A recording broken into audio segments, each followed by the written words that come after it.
Boa noite, pessoal. 8h05, então eu acho que podemos começar já, que aí eu vou deixar gravado, e aí o pessoal que entrar atrasado, tal, depois vão conseguir ver toda a aula. Beleza? Podemos iniciar? Beleza, Dani. Vamos aí. Tá todo mundo aí? Então, beleza. Pessoal, então, antes de a gente começar, eu gostaria de conhecer um pouquinho vocês, então um breve resumo, onde trabalha, qual que é a função, o que que faz, no máximo um minutinho aí, só para a gente ficar se conhecendo. E é bacana também, no final, eu sempre deixo uns minutinhos abertos aí para rolar um network, né? Uma troca de conhecimento, eu acho bem importante aí, acho que isso agrega bastante valor aí para gente. Beleza? Então, quem pode começar por ordem alfabética? Tem o Antônio e tem o Anderson. Ih, ferrou. Tem um Dzinho antes do N, do T aí, hein? Para quem que sobrou, né? É. Bom, pessoal, boa noite a todos. Então, eu me chamo Anderson, sou enfermeiro por formação e sou da cidade de Santa Cruz do Sul, então, moro na cidade de Santa Cruz do Sul, no Rio Grande do Sul, e me interessei um pouco agora pelo curso, né, que a gente começou aqui um projeto pelo Lean nas Emergências, né, um projeto da PROAD, e então eu estou procurando, gostei da metodologia, e estou procurando me especializar um pouco mais aí e, quem sabe, de repente, trabalhar com isso também, né? Opa, maravilha, Anderson. Então, esse curso, cara, sinceramente falando, é para você, hein? Você vai se encantar aí, porque a gente tem um viés muito forte para a saúde pública, né, do Brasil. Eu também trabalho no projeto Lean nas emergências, né? Como muita gente aí já trabalhou, foi cliente do projeto Lean. Então, a gente vai comentar a metodologia de Mike, né, do começo ao fim, vamos entrar em estatística e todos os exemplos que eu passar aqui, conteúdo que eu vou disponibilizar, são exemplos completamente aplicáveis na realidade do dia a dia de vocês, né? Então, fiz com muito carinho aí. Mas beleza, seja bem-vindo aí, Anderson. Legal, obrigado. Bom, muito prazer, eu sou o Antônio. Eu estou aqui, acho que segundo curso, né, Dani? Estou revisando os conhecimentos aqui de Greenbelt. Então, eu sou suspeito para falar para quem está fazendo pela primeira vez aí, que com certeza acertou a jogada. Eu acho que estou até mais suspeito para falar que esse não foi o único curso do Brasil tão focado na área de saúde dentro do Greenbelt. Acho que Ó, com que todo legal, prazer e ó. satisfação eu falo isso aí, repito sempre. O Antônio aí é da casa. Eu sou engenheiro de produção por formação, entrei na área de saúde ano passado, recente hospital, me apaixonei na área. Atuei como analista de processos, depois vim a trabalhar como consultor na coleta de diagnóstico operacional para o projeto Lean nas Emergências também. E sigo aí na área de saúde me qualificando cada vez mais e pretendo seguir muito tempo por aí. Então, acho que vai ser outra jornada maravilhosa aí com o Dani. Vamos que vamos. E não tenho dúvida que quando acabar o curso, principalmente o Anderson que falou que quer entrar nessa área e se qualificar, está no caminho certo. Vai ser de muito valia o conhecimento, viu? Opa, Abraço. muito obrigado, Antônio. Valeu mesmo, hein? Você é um cara especial. Esse é o cara que faz a diferença, hein? Valeu, Dani, você também. Beleza, quem pode ser o próximo? A Mônica está em aula. Ela mandou no chat, a Mônica, eu acho tudo. É. Ela colocou os dados dela aqui, né? Uma enfermeira, mestre em gestão. Bom, então pode ser o Paulo aí. Tinha entrado numa Júlia, mas eu acho que ela viu que tinha que se apresentar, ela caiu fora. É. Tá, Vou defender um pouquinho aqui. A Júlia, na verdade, está trabalhando no hospital, então ela está tentando assistir um pouco e trabalhando um pouco também. Saquei. Aí no Rio Grande do Sul mesmo. Isso, ela trabalha na mesma instituição aqui, ó. Legal. Boa noite, né? Meu nome é Paulo, eu sou médico, né, de formação, acho que socorrista, né? Fiz clínica médica, endocrinologia, mas estou há 27 anos no pronto-socorro da Santa Casa Misericórdia, aqui em São Paulo, como preceptor. E até tive o prazer de receber a equipe do Sírio, né, em 2018, no Linhas de Emergências, no ciclo 1, como cliente, né? E, posteriormente, a partir de 2020, nos últimos 3 anos, estou participando aí da equipe, junto com o Dani. Inclusive, a gente somos uma dupla lá no Rio Grande do Sul, no Hospital em Passo Fundo, né? A dupla do médico e especialista de processo. Então, acho que vai ser muito proveitoso aqui, aprofundar muito, né, com a capacidade do Dani, meus conhecimentos em linha aí, né? Eu acho que vai ser um grande sucesso. Ô, show de bola, brigadão, hein, Paulão? Tamo junto aí, hein? O Anderson de Rio Grande do Sul ali tomando chimarrão, já lembrei do Hospital de Clínicas lá que a gente tá. Passo Fundo. Tamo junto, aqui é então. cultura. A gente tá gostando aí da cultura, só não do frio, né? Tirando o frio, o resto tá tudo em É paz, né? verdade. O pessoal estranha aqui bastante mesmo. Mas eu tô tranquilo, porque... Passo Fundo está no projeto aqui? Tá, Hospital Tá. das Clínicas. Eu achei que era só o de Caxias. Só que é o Transformação Lean, né? É o fase 2, onde tem um foco no bloco cirúrgico, né? Entendi. Enfermaria, né? Entendi. E entrou aí... Ô, Paulão, brigadão aí, cara. É um prazer enorme aí ter você acompanhando o nosso curso aí. O prazer é Então, meu. é um carinho muito grande estar compartilhando aí um pouquinho que eu sei aí com vocês. Entrou aí a Elaine. Tudo bem, Elaine?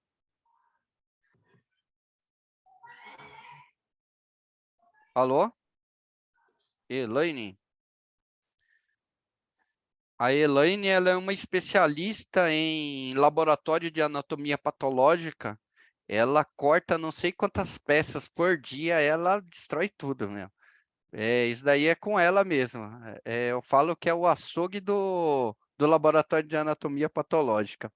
Até eu nunca tinha visto, mas o laboratório de anatomia patológica tem aquelas serras, né? Que nem de corta árvore, você corta a peça humana.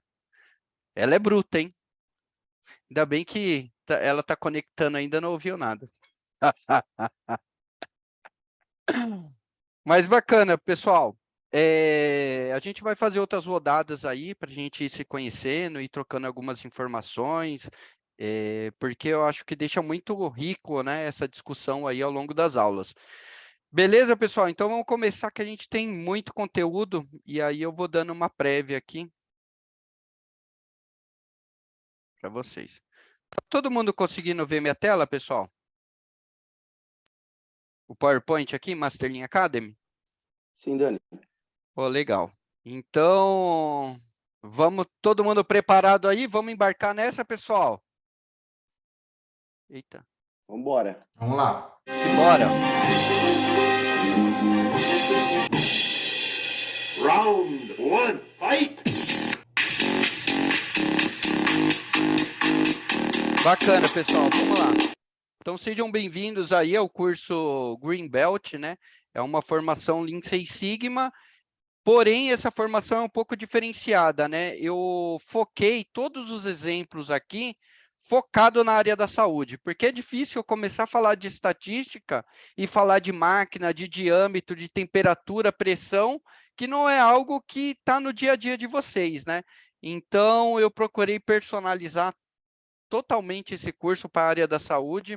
Eu procurei ler muitos e muitos livros baseados em Lean Healthcare para trazer para cá. Então, depois eu compartilho esses livros aí com vocês. Vou deixar tudo lá na plataforma do Simpla. O que é bacana é o seguinte, pessoal, toda aula, ela funciona em formato assíncrono, né? Então, ao vivo, e depois eu vou deixar a gravação.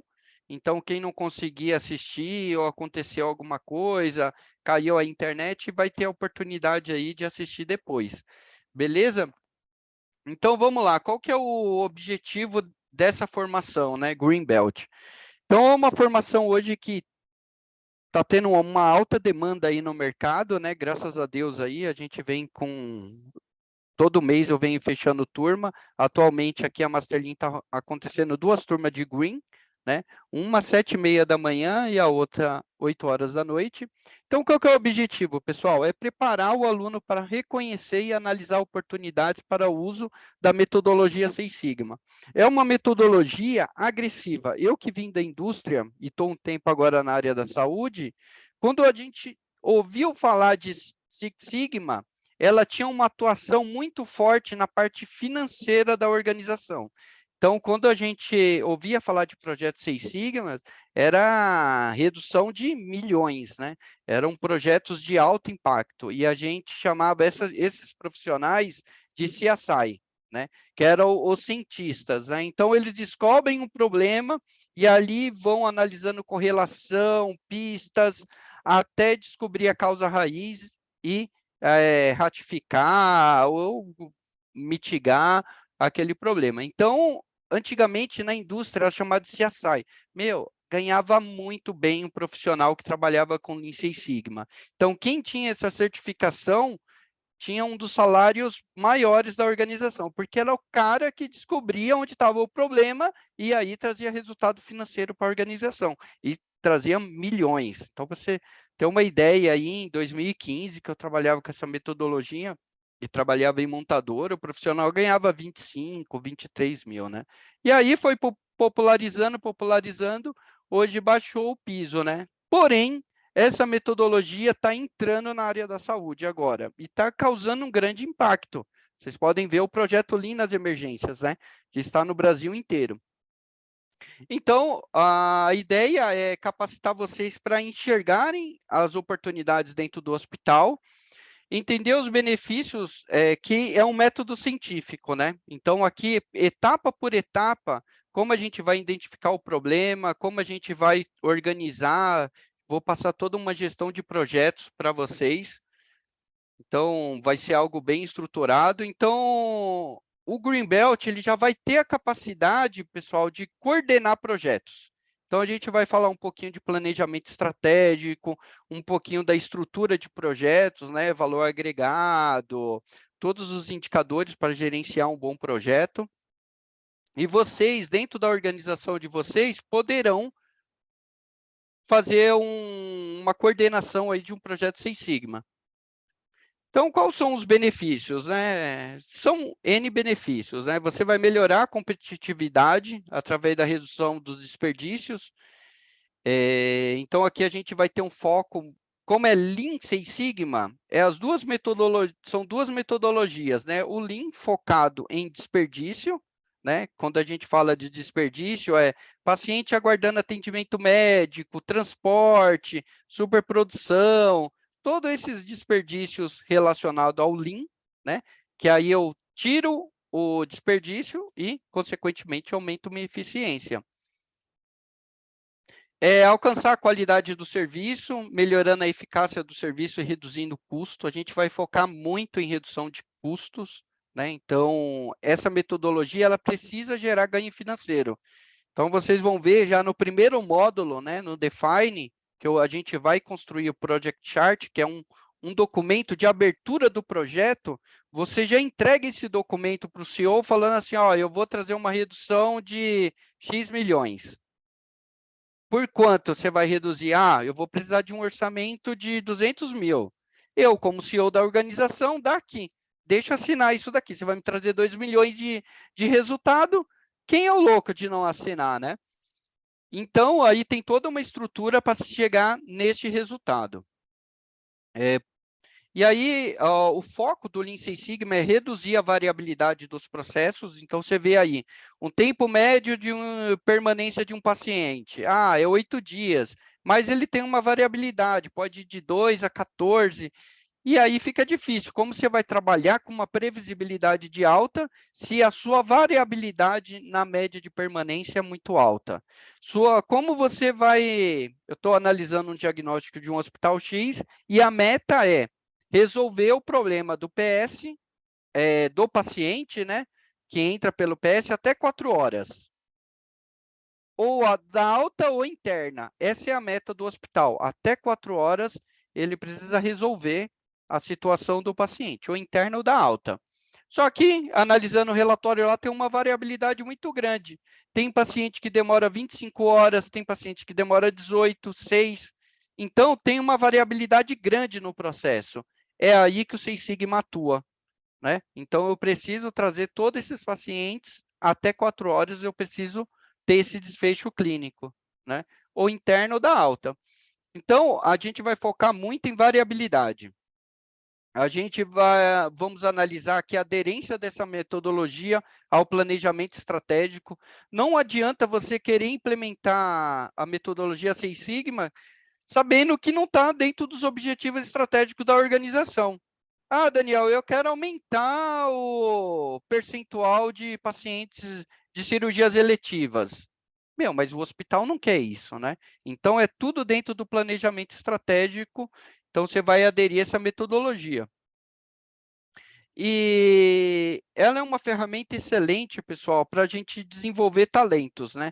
Então, esses projetos aqui que vocês vão aprender, não é bacana você tocar um projeto sozinho, né? É legal você envolver a tua equipe, portanto, que vocês estão fazendo o Green, né? Então, o Green, você já tem a capacidade de montar uma equipe para desenvolver um projeto. E aqui que você começa a motivar e desenvolver talentos, né? Que a gente fala que até a propriedade intelectual, o ser humano, se você não explora ele o como deveria, é um desperdício. A pessoa tem uma mega capacidade intelectual para fazer N atividades, mas você deixa ela fazendo uma atividade rotineira ali que não agrega tanto valor. Então, é um momento muito bacana para desenvolver talentos. Só compartilhar aqui com vocês, eu estou dando treinamento para uma fundação. É uma fundação, né? São 7 unidades de negócio. E a primeira formação, que foi Yellow Belt, um nível inferior a vocês, todos, né, da organização, enfermeiros, médicos, assistente social, fizeram um projetinho e todos levaram ganho financeiro. Um projetinho simples, mas gerando no total, deu R$400 mil a mais por mês para o hospital. Então, reduziram toneladas de roupas que eram gastas em pacientes, né? Teve um ganho bacana, né? Produzia X toneladas por mês, aí reduziram o número de toneladas que eram gastas, aí reduziu o custo de lavanderia, fizeram um projeto na parte de medicamentos, né? Para reduzir medicamentos que eram utilizados de forma não adequada, né? Principalmente para idosos. Então, foram muitos projetos, somando tudo, deu R$400 mil a mais de resultado para a organização. Nisso, no nível de Yellow, né? Agora a gente está indo para o Green lá, então são 20 projetos, e a gente já está em 2 milhões de redução de custo, né? Então, isso é bacana, né? Um projeto que realmente agrega valor. Então, pessoal, a gente vai trabalhar com dados e fatos. A gente vai trabalhar muito forte aqui com números, né? Com a parte estatística, mas não fiquem com medo. Ah, Daniel, não sou estatística, eu odeio matemática. Ficam tranquilos, porque eu estou desenvolvendo aqui um monte de planilhinhas. Então, a planilha, você já só vai colocar o valor, ela vai te dar o resultado. Eu só preciso gastar energia para interpretar ali aqueles resultados. Bacana, pessoal? E como vai funcionar o nosso curso aqui? Eu vou trazer a partir da próxima aula, hoje a gente vai falar mais uma introdução ao Lean Six Sigma, né? Para vocês conhecerem, tem gente que ainda não fez o Yellow e tal. Então, eu vou bem devagarzinho, bem na boa, para todo mundo ficar por dentro aí. E como vai funcionar? Tem um case que eu vou compartilhar com vocês, que é um hospital que está super lotado, e aí eu tenho uma base de dados. A gente pode trabalhar em cima desse case, porque a ideia é o seguinte, a gente vai seguir a metodologia DMAIC, né? Então, são 5 etapas. Então, na fase definir, né, que é a estruturação do projeto, eu posso pegar esse modelinho e trabalhar em cima dele, ou eu posso fazer um projeto internamente dentro do meu hospital, né? Aí vocês que sabem, se vocês quiserem seguir o protótipo aqui, que é um modelo fictício, bacana, tudo bem, vocês vão fazendo, e aí eu vou dando alguns pitacos também, né? Que eu vou simular uma situação fictícia, que aí vocês precisam descobrir o problema, vão começar a analisar os dados desse hospital, só que é um modelo fictício. E aí eu procurei trazer um videozinho para refletir realmente a realidade. Ou vocês poderão implementar algum projeto aí na organização onde vocês trabalham. E aí depois, no final, vocês me apresentam esse projeto. Aí eu avalio, dou nota e libero a certificação. A gente vai passar por uma provinha, né? Essa provinha vale 7 pontos. E por que a necessidade dessa provinha, pessoal? Eu estou num processo de certificação internacional da escola e da metodologia. Então, eu preciso mandar a documentação, como os alunos estão se desenvolvendo, os projetos. Para quê? Assim que eu receber essa certificação, se eu não receber esse ano ainda, mas depois eu atualizo vocês. Aí eu envio a certificação com o selo dessa certificação internacional, onde vocês poderão atuar em qualquer lugar do planeta aí, que vocês vão ser considerados aí Lean Six Sigma. Mas no Brasil, essa certificação é válida, então eu posso trabalhar em qualquer hospital do Brasil que eu sou certificado Lean Six Sigma. Beleza, pessoal? Então, aí fica a critério de vocês. Eu vou dar todos os templates, ou eu trabalho no modelo fictício, ou eu trabalho em um modelinho aí dentro do meu hospital, dentro do meu laboratório. Bacana, pessoal? Estão me ouvindo aí? Tá tudo bem? Tudo certo, estamos escutando sim. Beleza, então Beleza, vamos avançar. Então, Tranquilo, aqui eu vou tentar aqui, pessoal, contextualizar aqui para vocês o fluxo de trabalho e aonde se encaixa cada metodologia. Porque hoje o que a gente mais se ouve falar são metodologias dentro da organização. Por quê? Pessoal, todo processo existe variabilidade, né? E agora, como aumentou essa concorrência, se você não tem um processo eficiente, você acaba perdendo para a concorrência, né? Que ela consegue uma melhor margem de lucro e, consequentemente, reinveste o dinheiro. Então, vamos lá. Toda organização, teoricamente, deveria ter um planejamento estratégico, né? Deveria, os CEOs, né, sentam ali e planejam, como vai estar a nossa organização daqui 5 anos? Né? Daqui 2 anos. Hoje não se faz mais planejamento estratégico pensando em 5 anos. Porque a gente vive no mundo VUCA, né? Ninguém imaginava, nem um guru adivinhou que havia uma pandemia e ia quebrar um monte de empresa e impactar os hospitais dessa forma como impactou, né? Então, o planejamento estratégico, se eu faço para 5 anos,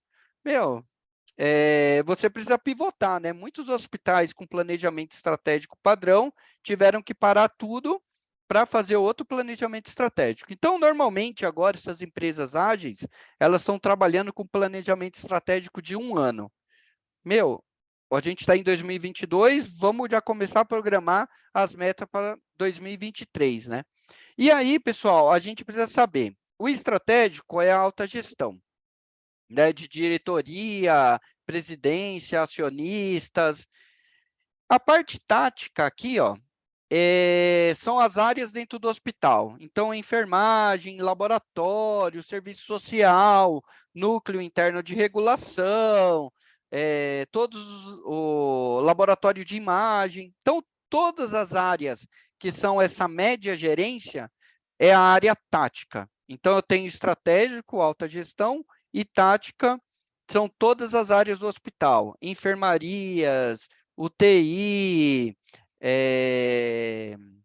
pronto-socorro. Então, está tudo aqui, área tática. E a parte operacional é quem está lá no front, colocando a mão na massa. São os técnicos de enfermagem, triagem. Então, o que acontece? Essas metas que foram propostas aqui, é feito um desdobramento de metas, e aí é passado algumas metas para o tático, que aí quem vai responder as metas do tático provavelmente é o operacional, é quem coloca a mão na massa. Por que isso acontece, pessoal? Porque aqui no planejamento estratégico, vamos supor que eu coloco algumas metas no meu hospital. Pessoal, a gente precisa reduzir o percentual de glosa. Hoje a gente está trabalhando com 15% de glosa. Isso representa 10 milhões. Então, na parte estratégica, colocou 5%. Só que quando eu coloco 5% de glosa aqui, pessoal, como uma meta estratégica, que vai me trazer muito dinheiro, todo o processo do ciclo da receita do hospital, quem vai executar? Eu vou ter que envolver todas as áreas táticas do hospital, né? Desde a recepção, quem é o chefe da recepção? Qual desse percentual de glosa, quantos pacientes entram com uma falha na identificação? Triagem, pronto-socorro, UTI, enfermaria, todas as áreas táticas participam do processo do ciclo da receita, que, consequentemente, tem impacto aqui no meu planejamento estratégico. E quem coloca a mão na massa? Todo o front, né? Enfermeiros, técnicos, médicos, é o operacional ali que está fazendo acontecer. Então, o operacional faz acontecer, melhora os resultados aqui e, consequentemente, atinge ao objetivo estratégico. E aí, como funciona a jogada do Lean Six Sigma? Porque ele está ligado à estratégia. Então, a estratégia definiu os objetivos do hospital. Quero reduzir a média de permanência, quero entrar dentro da contratualização que eu faço com a secretaria, do número de cirurgias eletivas. Eu tenho que operar 200 vesículas por mês. Beleza, então isso está dentro da estratégia, o operacional vai dar uma conta. Porém, ela não consegue atingir. Aí começa a complicar, né? Porque a alta direção, ela quer chegar em algum lugar, mas a parte tática e operacional aqui não está dando certo. Aí entra o DMAIC. O DMAIC, que é a metodologia Lean Six Sigma, a gente vai estudar quais são as causas que estão impactando de o hospital não conseguir uma eficiência como foi definido lá no planejamento estratégico, né? E aí, pessoal, a gente vai fazer a aplicação de um método, né? Que é o DMAIC. Então, a gente tem um método sistêmico para levantar as causas e eliminar ou mitigar para atingir os objetivos estratégicos da organização.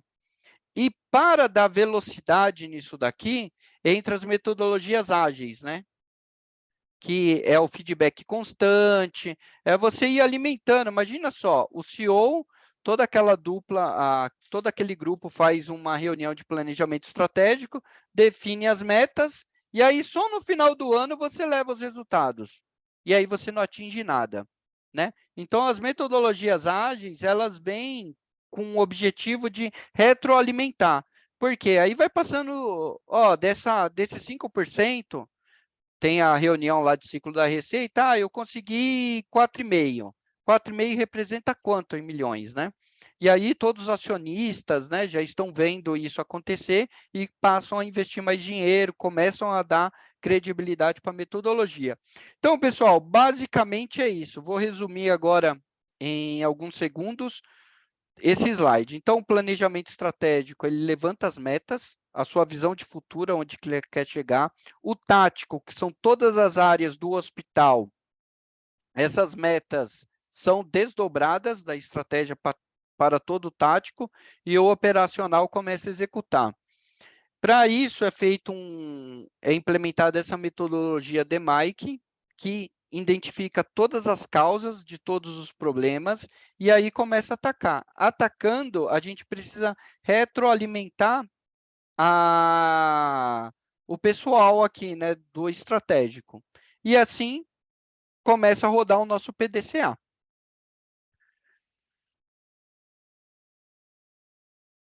Tranquilo, pessoal?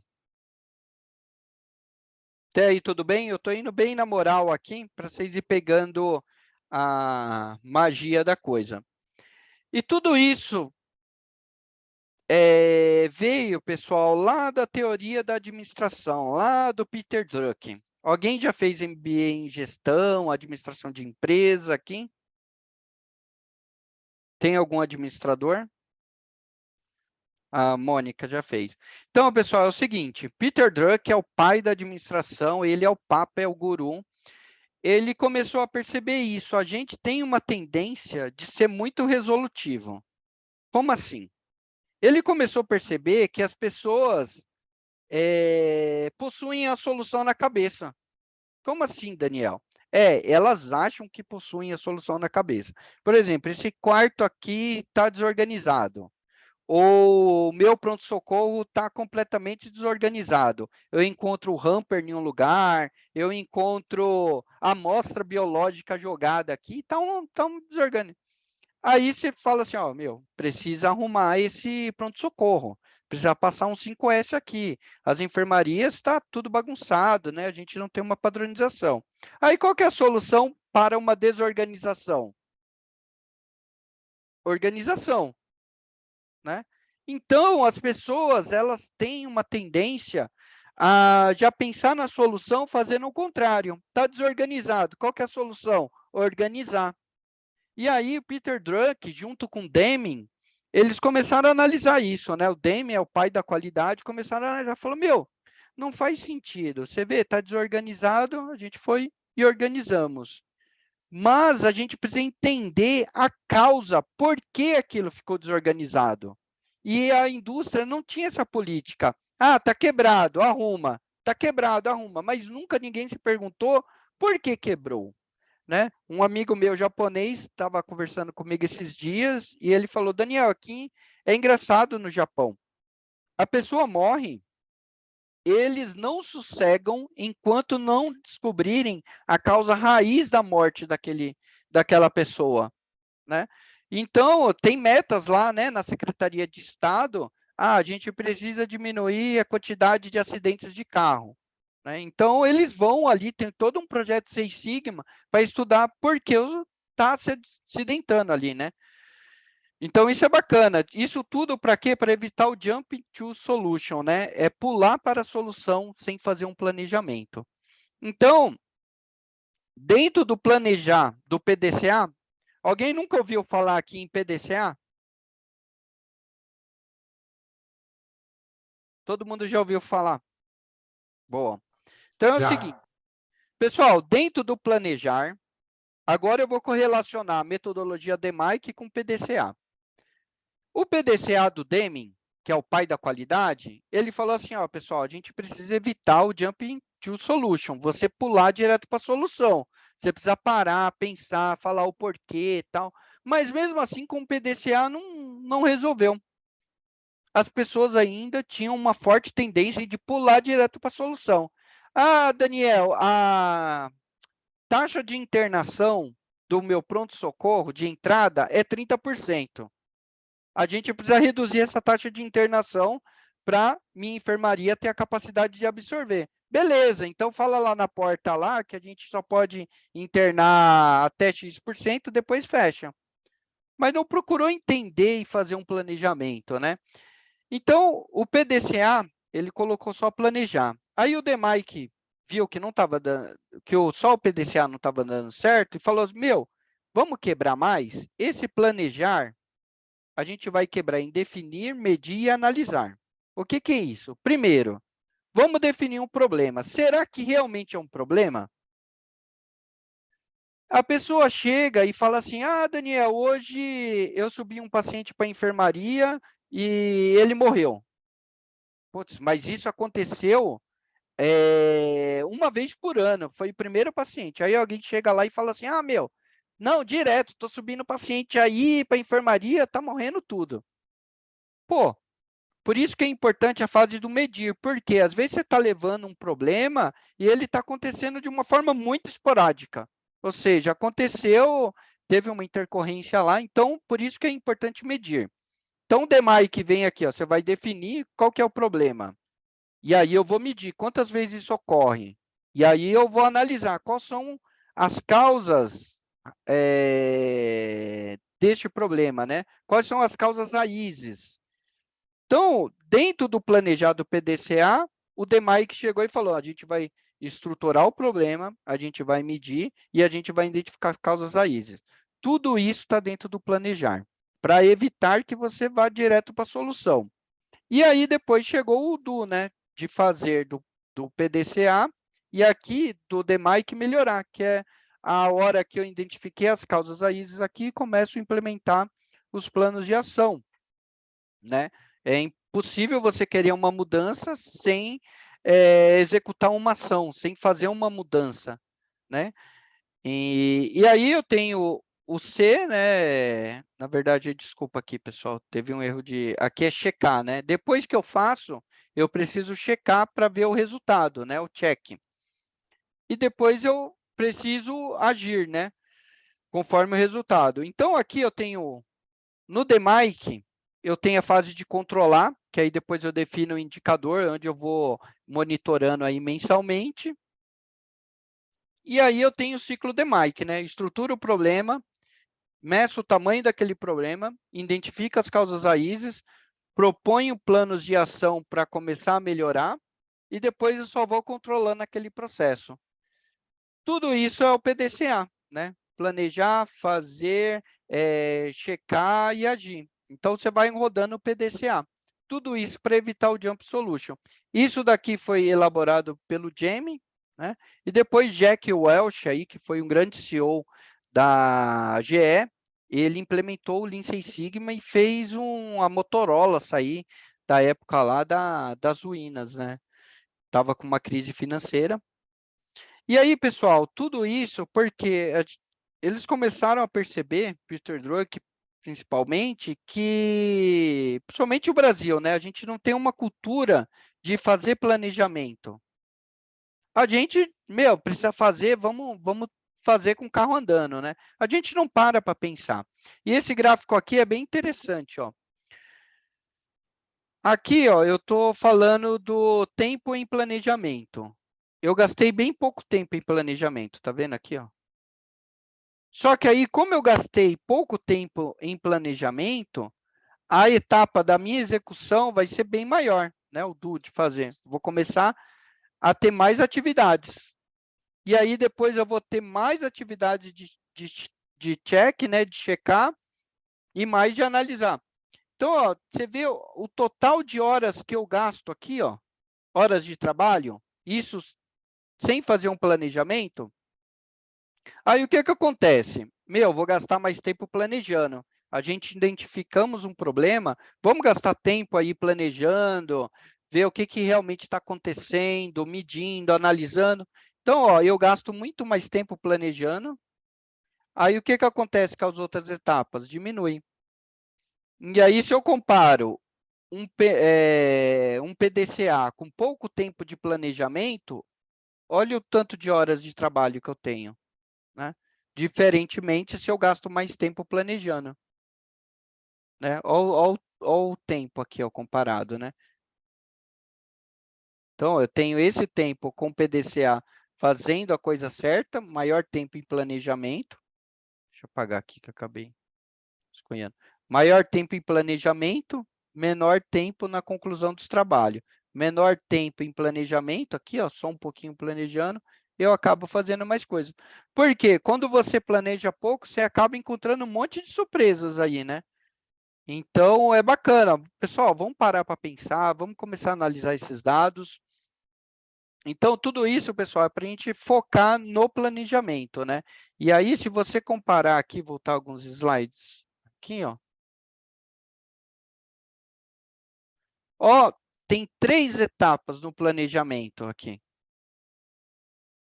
Então, o DMAIC, ele força você a fazer um planejamento estruturado. Porque a gente tem uma tendência, às vezes, identifica um problema e já quer gastar energia para resolver aquele problema. Mas aquele problema acontece uma vez a cada 6 meses. Será que vale a pena? Por isso essa fase importante de medir, né? Então, o DMAIC, você só vai começar a fazer melhoria depois que você estrutura o problema, você levanta o impacto, você começa a medir, identifica as causas raízes. Opa, agora sim, agora vai lá e vamos executar um plano de ação. Beleza, pessoal? Tem um videozinho aqui que eu vou passar para vocês, é muito bacana. Quem conhece o Cortella aí? Você deve ficar perdido. Quem é fã do Cortella? Eu sou. Eu consegui falar agora, desculpa, é que eu estou dirigindo. Fala, bem, Elaine, tudo bem? Tudo bem, meu amor? Opa, Eu que sou bacana fã. aí. É que eu estou dirigindo, desculpa, por isso que eu estou com o áudio fechado. Ô, tranquilo, Elaine. Depois você assiste a gravação aí com calma. Sim, mas eu estou acompanhando aqui. Fica tranquilo. Show de bola, show de bola. Mas sou fã dele, tá? Ah, então você vai adorar esse vídeo aqui. E esse vídeo aqui, pessoal, que eu vou passar para vocês, ele vai falar sobre o planejamento. Estão vendo minha tela?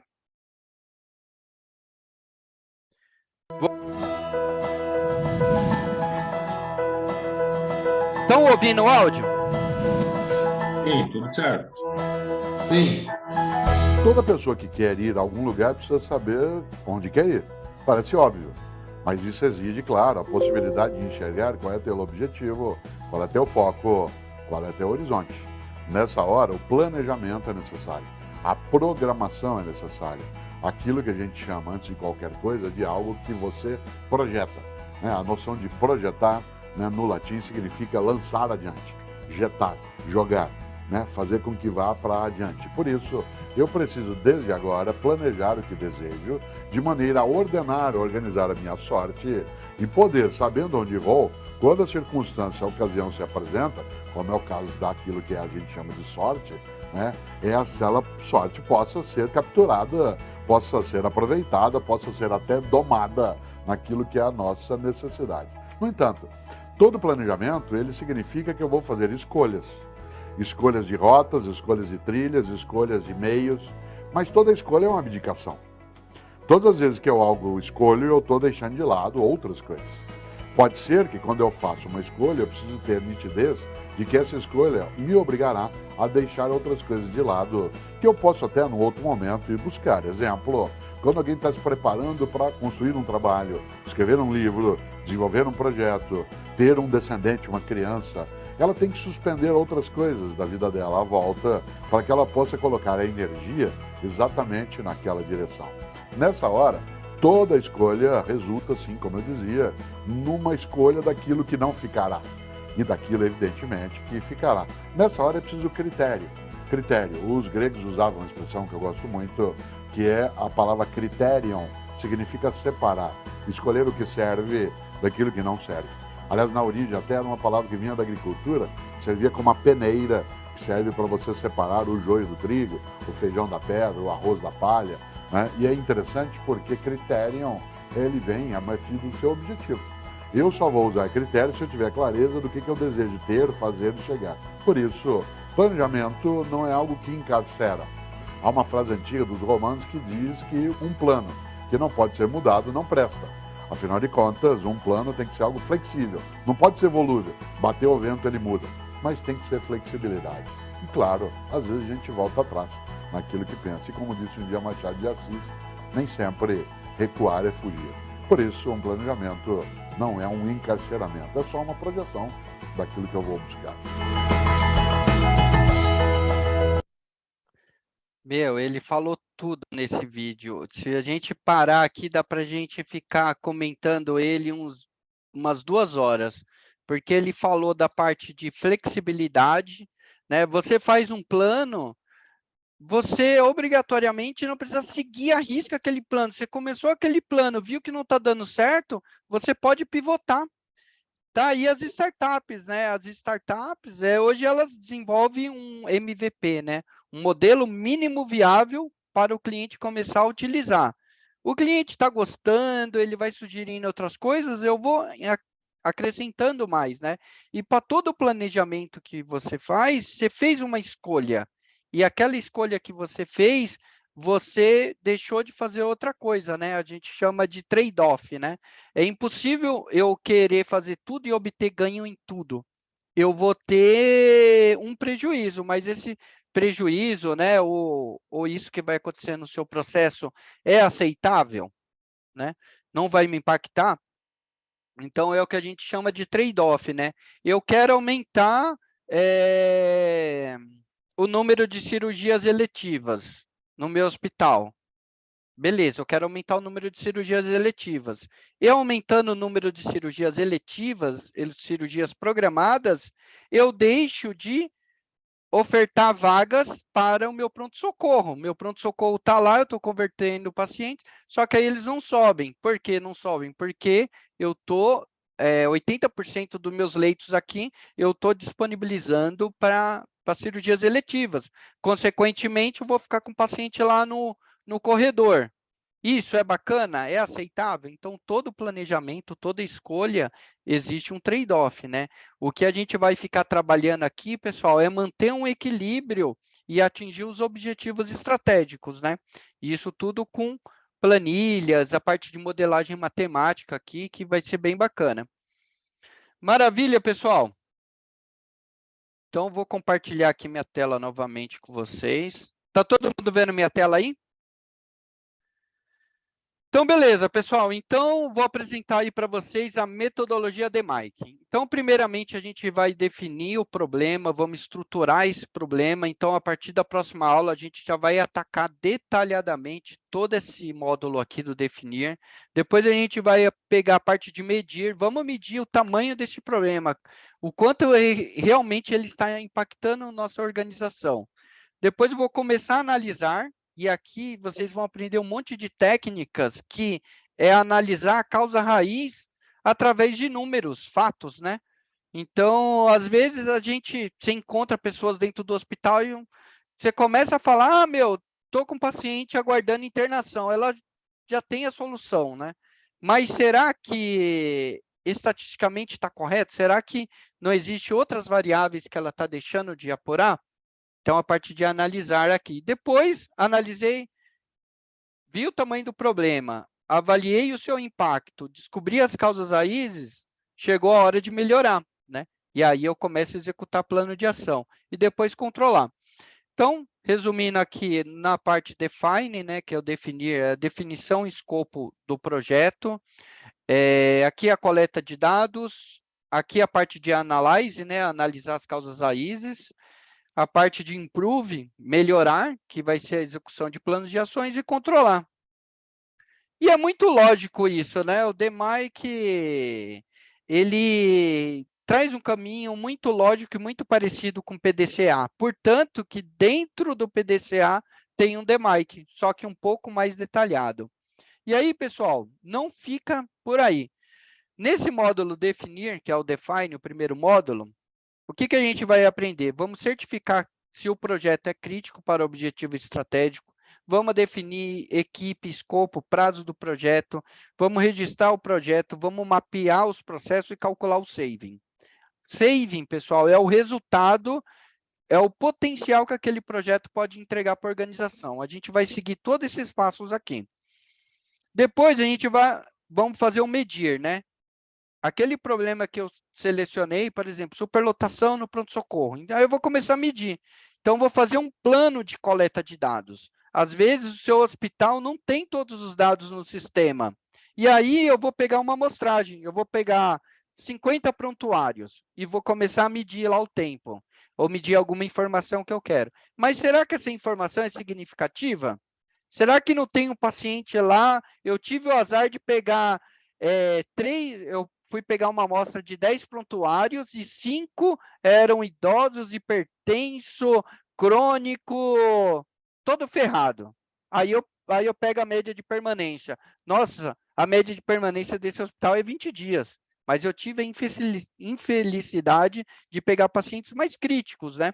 Então, a gente vai desenvolver um plano de coleta de dados que vai representar toda aquela população. Beleza? A gente vai demonstrar essa variação, vamos determinar o nível sigma atual daquele processo. Aí, no Analyze, né, a gente vai descobrir as causas raízes, vamos estratificar e analisar o processo. É bem bacana aqui que a gente vai vamos trabalhar muito com Pareto, né, histograma, tem muita ferramenta aqui para a gente trabalhar. E aí chegou a hora de implementar, né, de construir os planos de ação para eliminar essas causas raízes. E depois vamos controlar. Então, a gente vai seguindo esse roteiro aqui. Dentro desse roteiro, a gente vai passar por N ferramentas. Eu vou dar uma prévia aqui de tudo que a gente vai aprender aqui um pouco. Mas antes disso, pessoal, vale a pena a gente contextualizar o sistema da qualidade. Alguém aqui trabalha na qualidade do hospital? Ou conhece o que a qualidade faz? Por que é tão importante a qualidade? Ninguém trabalha na qualidade aqui? Eu não trabalho, mas no hospital que eu trabalho tem um setor da qualidade. Ah, legal, ótimo. Então, pessoal, o que é qualidade? Né? O que é qualidade para vocês aí? Primeiramente, a qualidade ela tem um objetivo que é satisfazer a expectativa do cliente. Né? Então, o paciente está lá, eu avalio o NPS, né, que é o Net Promoter Score, que é uma avaliação de 1 a 10, o quanto o paciente está satisfeito com aquele trabalho, né, com aquele serviço. Então, pessoal, é o seguinte, a qualidade, eu tentei traduzir em uma equação matemática aqui. É a qualidade oferecida, que é o quê? Sobre a expectativa envolvida. Como assim, Daniel? É o seguinte, a expectativa envolvida dos pacientes dentro do meu hospital tem de longo prazo, tem de médio prazo, curto prazo e imediatas. Vou dar um exemplo aqui de imediatas. Cheguei no pronto-socorro com cálculo, com uma pedra aqui que eu já estava... cheguei... A dor do paciente que chega com cálculo no pronto-socorro é alta? Como que é? Alguém já teve cálculo aqui? Pessoal, eu já tive cálculo. Eu 3 vezes, Dani. Paulão conhece. Essa dor... dá água para gente. Essa dor é suportável? Não. Exato. Então, pessoal, qual que é a expectativa desse paciente que chega com uma dor, por exemplo, de cálculo? Ele quer ser atendido imediatamente, né? Então, aquela conversa que eu falei, o hospital tem até 4 horas. Você acha que eu vou manter um NPS bacana com um paciente que chega com cálculo? Paciente que chega com cálculo, eu preciso atender ele imediatamente. Eu cheguei no pronto-socorro com cálculo, eu me joguei no chão para ser atendido rápido, eu gritava, né? Então, qual que era a minha expectativa? Eu já queria chegar e ser atendido. Agora eu cheguei com cálculo, fui fazer ficha na recepção, fui ficar aguardando lá, eu não tive paciência, eu me joguei no chão e comecei a gritar. Então, a minha expectativa era um atendimento rápido. E aí eu tenho de curto prazo, um paciente laranja que chegou com uma dor, mas ele quer ser acolhido, né? E eu tenho de médio e longo prazo. Essas expectativas aqui, pessoal, por exemplo, vou dar uma simulação. Vamos supor aqui que minha expectativa é 10. Mas a qualidade do meu hospital, ela está 5. Ou seja, meio, né? Então, a satisfação do meu paciente, dos meus clientes, vai ser 50%. Ou seja, só vou conseguir abordar 50%. Então, o hospital ele tem que pensar em estratégia de fluxo imediata, curto prazo, médio e longo prazo, né? Então, quando eu estou trabalhando com NPS para melhorar a satisfação, eu preciso enxergar esses perfis aqui que estão chegando no meu hospital, né? Para fazer metas. Eu posso generalizar, é 4 horas para todo mundo. Será que eu vou atender a expectativa de todos os pacientes? Eu acho que não. A gente está tendo um problema aqui no hospital de excelência que o NPS não está bacana, né? Mas é porque cada paciente tem uma expectativa. E aí, pessoal, baseado nesse contexto aqui, eu vou refletir mais um pouquinho aqui. Por isso que é importante o PDCA, né? A expectativa do paciente muda? Muda todo o tempo, né? Por exemplo, se você experimenta um trabalho de excelência, quando você vai em outro hospital, a sua expectativa está superior, né?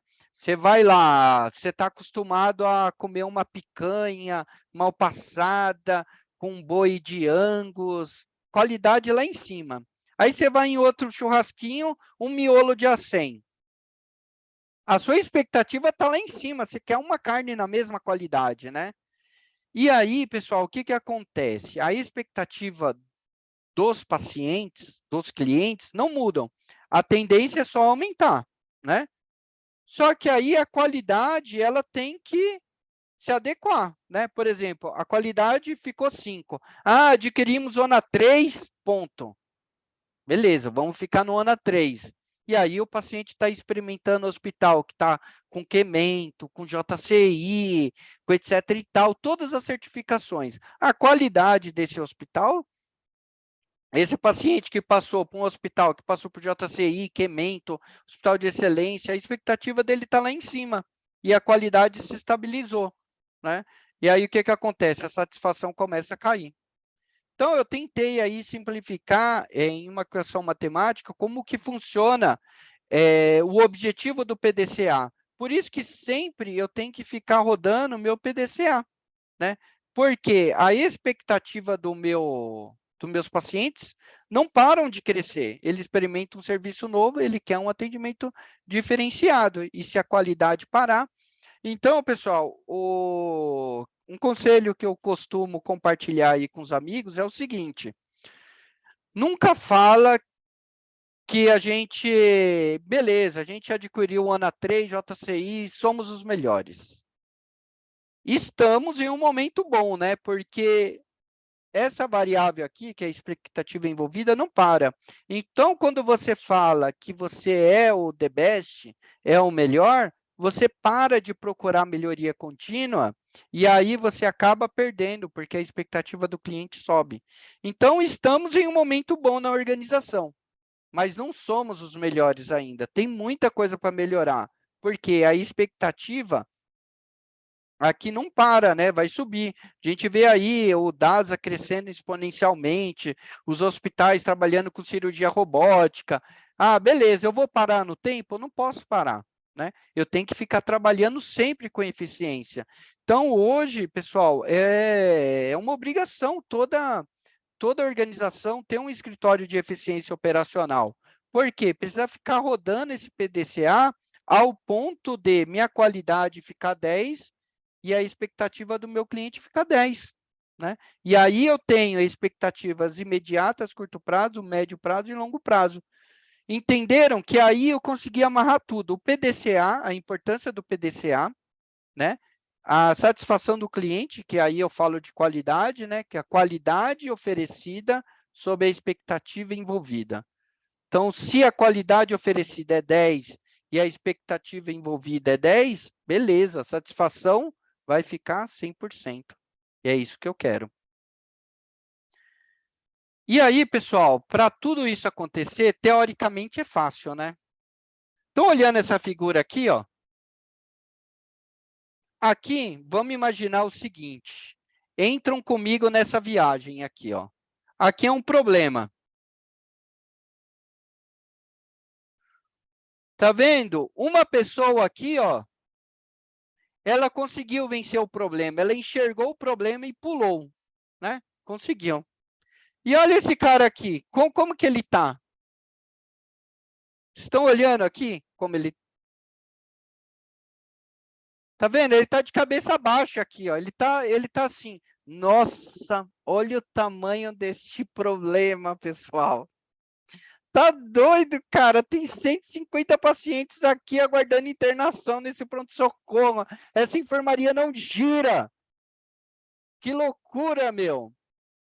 Aí essa daqui, ó, também, ó, como ela tá. Olhando o tamanho do problema, falando assim, tá saindo um resultado crítico, potássio elevado, a demanda tá tão grande que a gente não consegue comunicar, o paciente vai morrer, vai ter uma degradação clínica, pô. Aí tem esse daqui, ó, que tá olhando, esse daqui, ó, tá vendo esses dois? Eles estão com o braço cruzado. É aquele assim, ó, aquele perfil. Você vai lá, leva o problema do hospital, ó, a gente está com o paciente há mais de 10 dias aqui no pronto-socorro, tá dando úlcera por pressão, e não tem vaga lá. Aí o cara tá de braço cruzado assim, ó, ô, legal que você conseguiu identificar esse problema, o que que você vai fazer? Aí você fala assim, vou fazer um projeto Six Sigma. Ô, legal, tal, né, meu, parabéns aí. É o cara que apoia, mas não ajuda em nada. Ele fica com o braço fechado. Ô, legal, né? Você identificou um problema, só que ele não ajuda. Ele continua com o braço cruzado. Essa daqui, ó, também. E essa postura aqui, ó, pessoal? Desse cara aqui. O que vocês acham? Como ele está se comportando em relação ao problema? Alguém arrisca um palpite aí? Tá nem aí. Como assim, Paulo? Tá nem aí, cara? Tá de lado, mãozinha na cintura. É... O problema não é meu, não. É isso aí. Oi, calma aí. Saiu aqui, ó.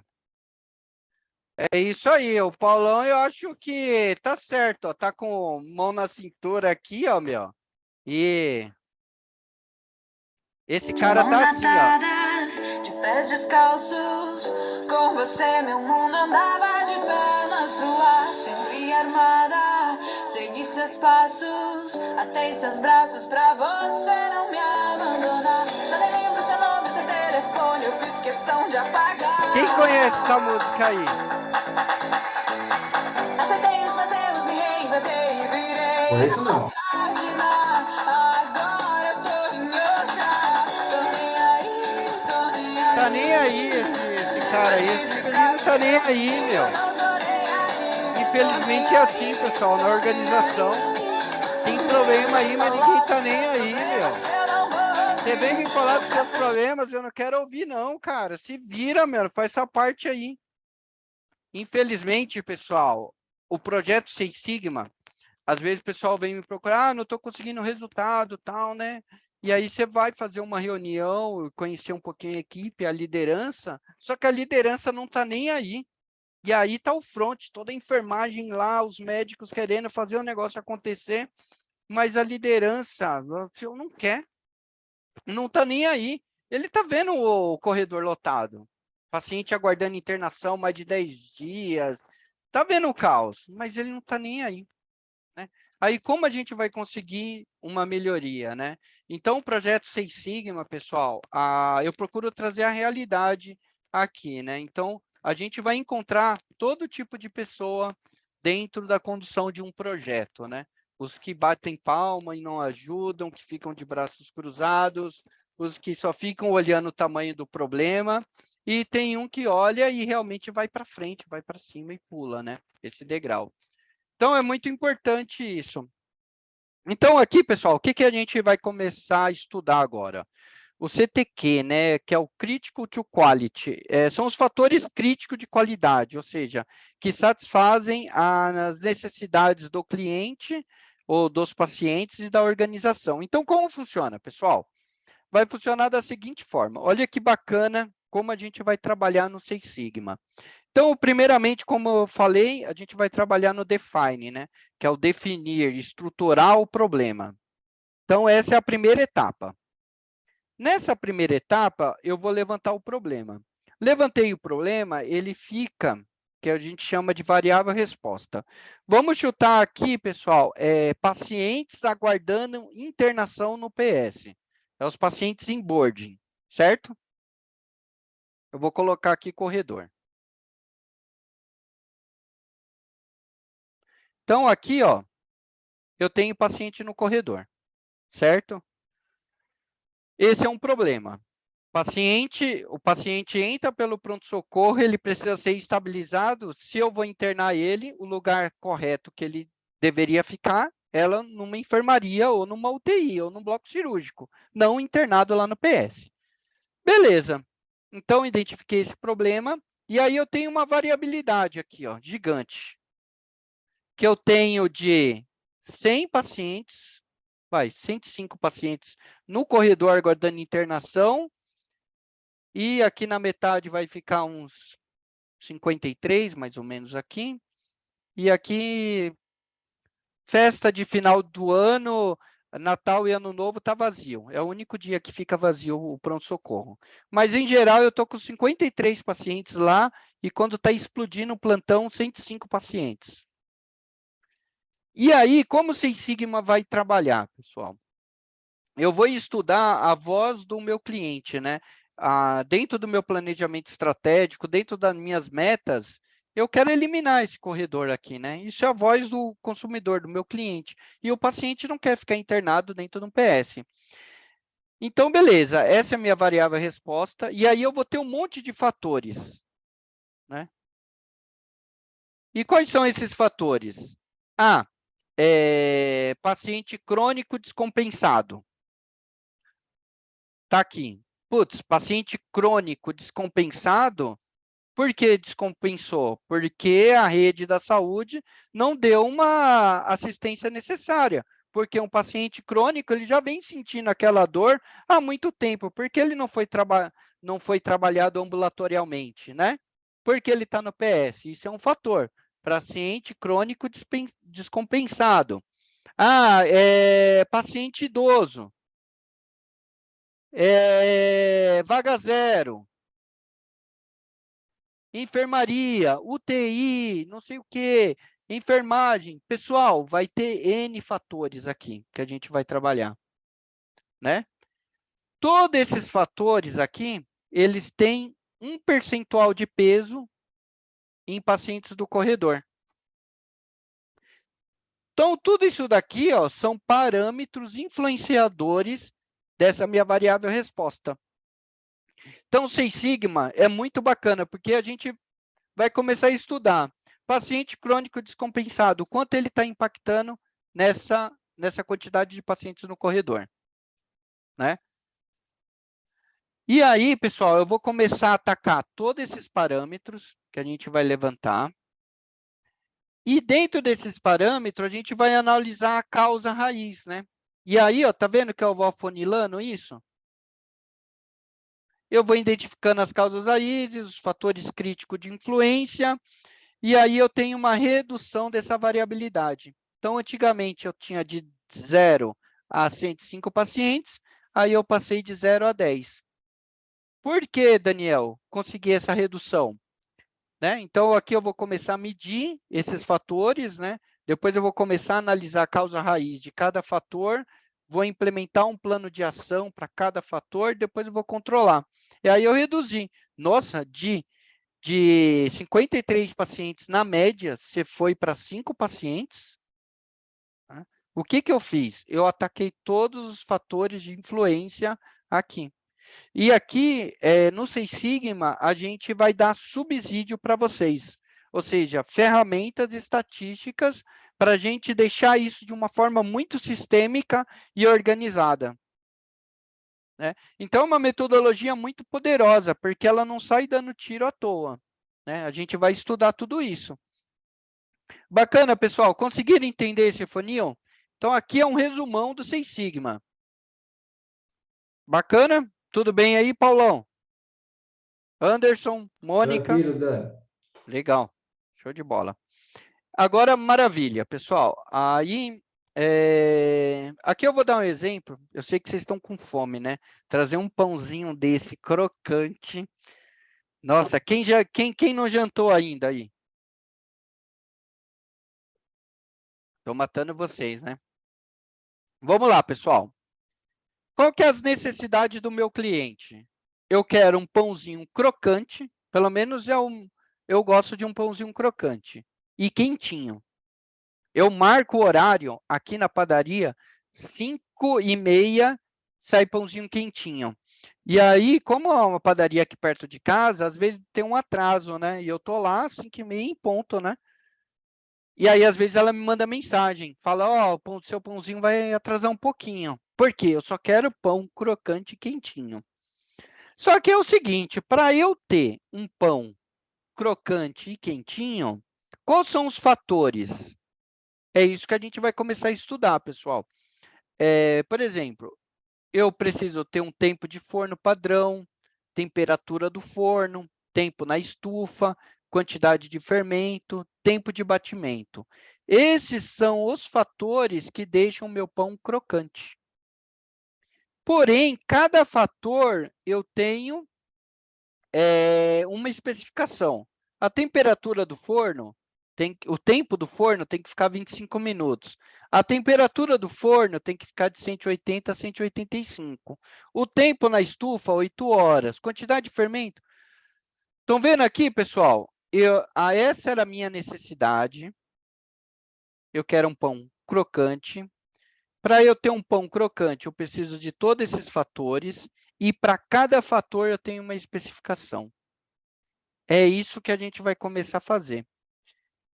E aí você fala, eu estou fora da minha especificação aqui. Eu estou a 190. Qual que é o impacto que ela vai ter? O pão não vai ficar tão crocante, ele vai ficar uma pedra. Você aumentou a temperatura, você tirou toda a umidade lá dentro do pão, ele ficou mais duro. E aí a gente vai começar a trabalhar isso de uma forma estatística para realmente começar a entender o impacto dessas variáveis na minha variável resposta. Por exemplo, pacientes aguardando internação no PS. Existe um monte de fatores, né? Mas agora eu vou começar a pegar, espera aí, quantos pacientes são cirúrgicos, quantos pacientes são clínicos? Esses pacientes quantos pacientes são agudos, quantos pacientes são crônicos? Quantos pacientes eram de responsabilidade da rede, quantos pacientes são agudos que realmente eram pacientes que eu precisaria realmente estabilizar a dor aqui? Eu estou confundindo paciente crônico descompensado e internando esse paciente? Não sei. Então, a gente vai começar a estudar tudo isso, pessoal. Quentinho. Para ele ter quentinho, é a temperatura da estufa. E tem que ficar quanto? 60 graus. Bacana? Então, essa é a receita do pão crocante e quentinho. Eu preciso padronizar meu processo para seguir exatamente isso. Mas essa é minha vontade, né? Eu gosto de pão dessa forma. Tem outro cliente falando, não, eu gosto de pão branquinho e molinho. Esses fatores aqui não vão atender, né? É aquilo que eu falei, né? A satisfação do cliente é a qualidade envolvida sob sua expectativa. Chegou outro paciente, outro cliente aqui, que a expectativa dele é diferente. Eu quero um pão branquinho e molinho. Opa, peraí, então. Então, eu vou ter que trabalhar com outras especificações aqui. Entendeu? Então, a gente vai ter que fazer um mix, né? Então, a gente vai pegar aqui a parte de balanceamento de leitos, que eu preciso reduzir em 6 dias a média de permanência. Qual que é o percentual de eletivo, pessoal de urgência? Eu consigo fazer um mix aqui de cirurgias para a média cair para 4 dias? Então, é isso que a gente vai começar a trabalhar aqui no curso também. Então, vamos lá, pessoal. Vale a pena a gente conceituar aqui para vocês qual que é a diferença de Lean e Six Sigma. O Lean, ele foca em redução de desperdício. Então, basicamente, é fazer mais com menos. Então, aqui eu tenho um fornecedor que precisa levar um transporte para o meu cliente. Olha o tempo do transporte. Tempo de deslocamento, né? E aí, eu fiz um projeto Lean, que visa reduzir desperdício. Olha para quanto ficou o tempo. Eu consegui entregar mais rápido. Beleza? E o Seis Sigma, ele foca em variabilidade. Esse é o segredo, hein, pessoal? Perguntinha de prova. O Lean foca em redução de desperdício, ou seja, Lean ele foca em eficiência, fazer mais com menos. E o Seis Sigma, ele foca em variabilidade. Então, ali, quando eu falei que o pacientes aguardando internação estava assim, de 0 a 105, o Seis Sigma vai trabalhar para reduzir essa variabilidade. O Seis Sigma ele vai ajudar muito lá no projeto, quero reduzir a média de permanência. Tá, 2 dias mais ou menos, de 2 dias a 8 dias. Variabilidade muito grande. Como eu vou trabalhar com previsibilidade de alta, que a variabilidade é muito alta? É impossível. A probabilidade de eu errar é menor, é muito maior. Mas eu faço um trabalho lá, estabeleço um padrão terapêutico, um alinhamento de drogas ali, está tudo certinho. Meu plano terapêutico padrão, eu consegui fazer de 7 a 8. A variabilidade naquela patologia em específico. Olha que bacana, saiu de 2 a 8 para 7 a 9. Só com uma padronização do plano terapêutico que está sendo aplicado na enfermaria. E aí eu reduzi a variabilidade, né? E aí o Seis Sigma ele vai atuar no seguinte, pessoal, que está gerando um impacto muito forte nas operadoras que trabalham com convênios. Então, eu internei um paciente, pneumonia. E aí a operadora de convênio, a Bradesco, fala assim, pneumonia, eu só pago 3 dias. Se o paciente ficar mais de 3 dias, o problema é seu. O paciente, eu só pago 3 dias. Ou seja, a operadora de convênio, ela estabelece limites de permanência, de pacote, de medicação, até de gases, né? O paciente vai lá para o bloco cirúrgico, eu já deixo uma quantidade de gases que vai ser utilizada, tudo dentro do pacote. né? Se o seu processo é frágil e tem uma variabilidade grande, o problema é seu, você que vai pagar todo o prejuízo, né?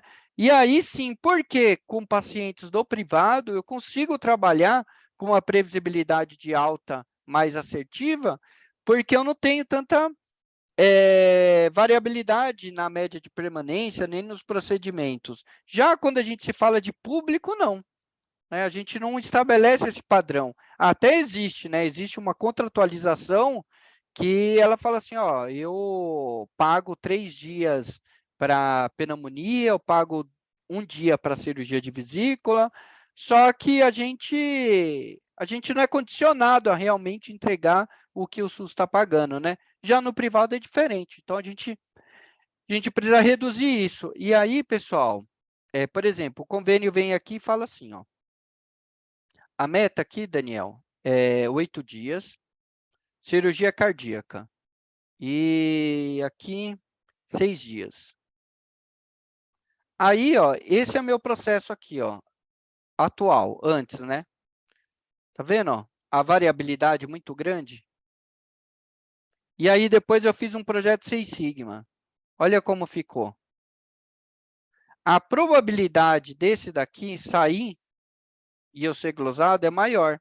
Já desse vermelhinho aqui, que é um projeto depois do 6 Sigma, olha a distância que ele está da especificação. Ele pode rodar tudo isso. Ó.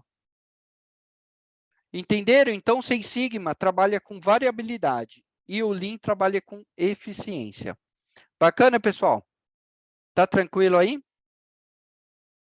Então, ó, o 6 Sigma torna o processo eficaz, reduz a variabilidade, reduz os efeitos. O Lean torna o processo mais eficiente, reduz os desperdícios e aumenta a velocidade. E agora, pessoal, a gente vai trabalhar com os dois, Lean 6 Sigma, né? Reduzindo o desperdício e reduzindo também essa variabilidade nos processos. E aqui, olha o que a gente vai aprender. Coisa pra caramba, hein, pessoal? Vocês vão sair com um turbilhão aqui de conhecimento. Eu vou deixar muito material bacana lá disponibilizado. Então, a gente vai trabalhar com amostragem. Então, como a gente tem a fase medir, que a gente vai precisar fazer uma coleta, será que essa amostra é significativa? Quando eu falo significativa, representa a população. Quando eu falo de população, se eu fosse pegar todos os pacientes aqui, qual seria o ticket médio dele? O quanto eu pago em média na conta? Né? Aí eu pago R$800 por diária de internação. Será que essa diária é significativa para todos os pacientes que internam aqui? Não sei. Então, a gente vai trabalhar com amostragem. A gente vai trabalhar com Value Stream Mapping, que é o mapa de fluxo de valor. Então, vamos mapear o paciente desde a sua entrada até a sua saída. Aqui, eu vou trazer uma planilhinha de teoria de filas. A gente vai colocar as variáveis, né? Eu tenho um enfermeiro, o enfermeiro demora 5 minutos para fazer a triagem, a taxa de entrada é X. Qual que é o tempo esperado na fila? Vamos trabalhar dessa forma, vamos trabalhar com box plot, que é um gráfico para analisar a variabilidade, vamos fazer um controle estatístico do processo, vamos fazer análise de correlação linear, ou seja, aumentou a média de permanência na minha UTI. E agora, Daniel, o que faço, cara? Eu implementei todas as ferramentas aqui e tal, só que aí eu comecei a analisar, eu fiz uma correlação com a escala de Glasgow, né, que avalia o grau de que chegou aquele paciente na UTI, né? E aí a escala de Glasgow está baixa, né? Então, quanto mais baixa, não sei se está certo, Paulão que manja aí, ele fica me ensinando essas coisas aí, eu trago para a aula aqui. Então, se a escala se a escala de Glasgow está baixa, será que ela tem correlação com a minha média de permanência? Qual que é a correlação? Então, como provar isso matematicamente? Porque, às vezes, você pensa que não está tendo resultado, mas existe correlação, está chegando paciente mais grave. Está chegando paciente mais grave, consequentemente, ele vai ficar um tempo maior internado, né? Então, a gente vai fazer teste de correlação. Vamos fazer também desenvolvimento de indicadores com ficha técnica, análise de tendência. a parte estatística, desvio padrão, para a gente ver a variabilidade. Vamos seguir o DMAIC. Vamos falar do FEMEA, pessoal, uma ferramenta incrível para mapeamento de risco. Então, aqui eu vou mapear todo o processo do paciente. Estou mapeando o processo. Aonde pode acontecer uma falha? Para essa falha, eu vou colocar uma barreira. E se vencer essa barreira, qual vai ser o plano de contingência?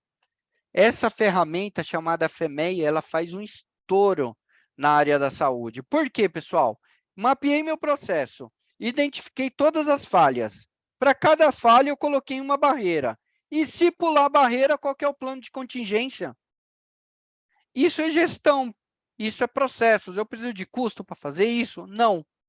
Eu só preciso de boa vontade. Eu vou fazer aqui um índice de capa. Será que eu estou tendo concordância entre os médicos que estão na porta?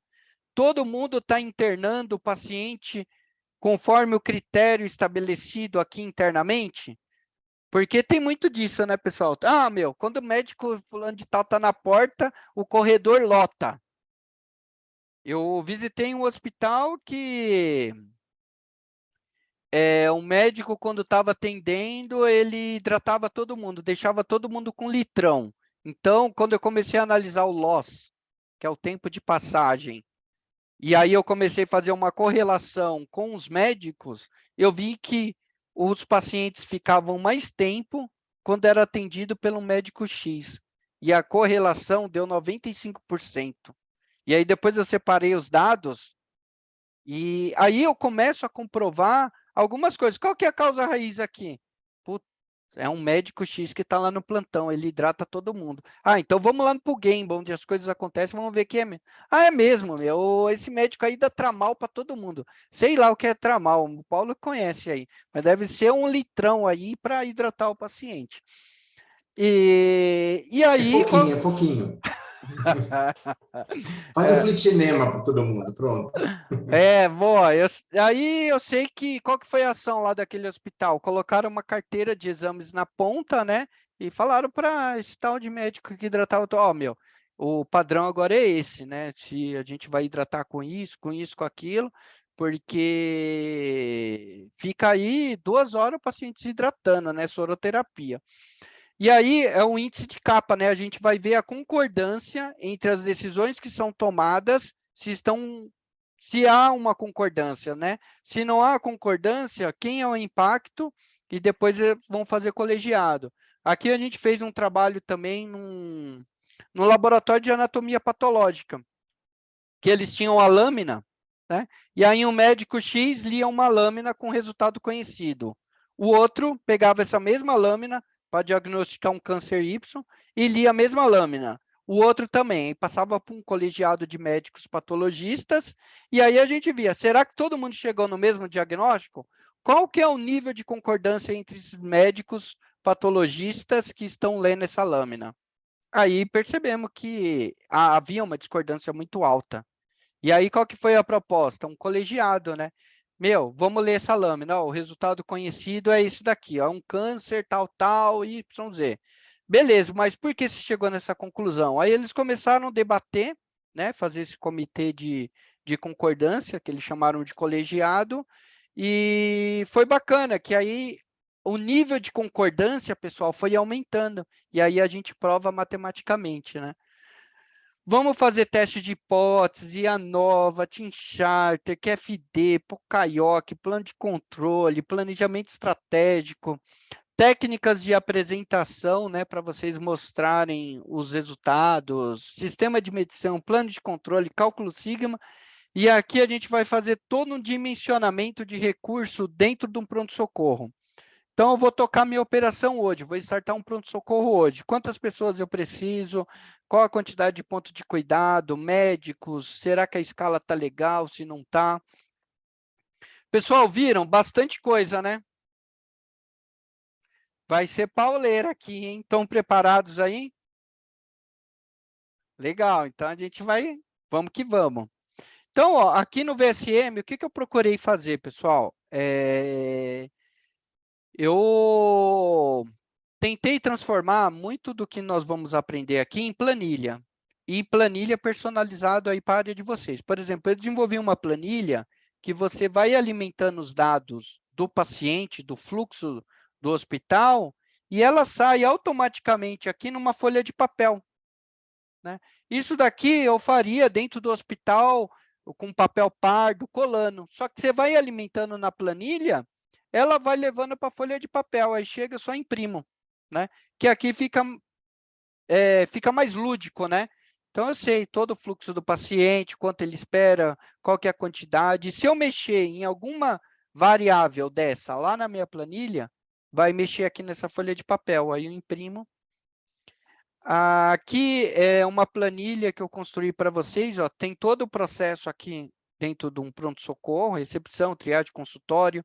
E aqui eu peguei uma amostra, 10 pacientes.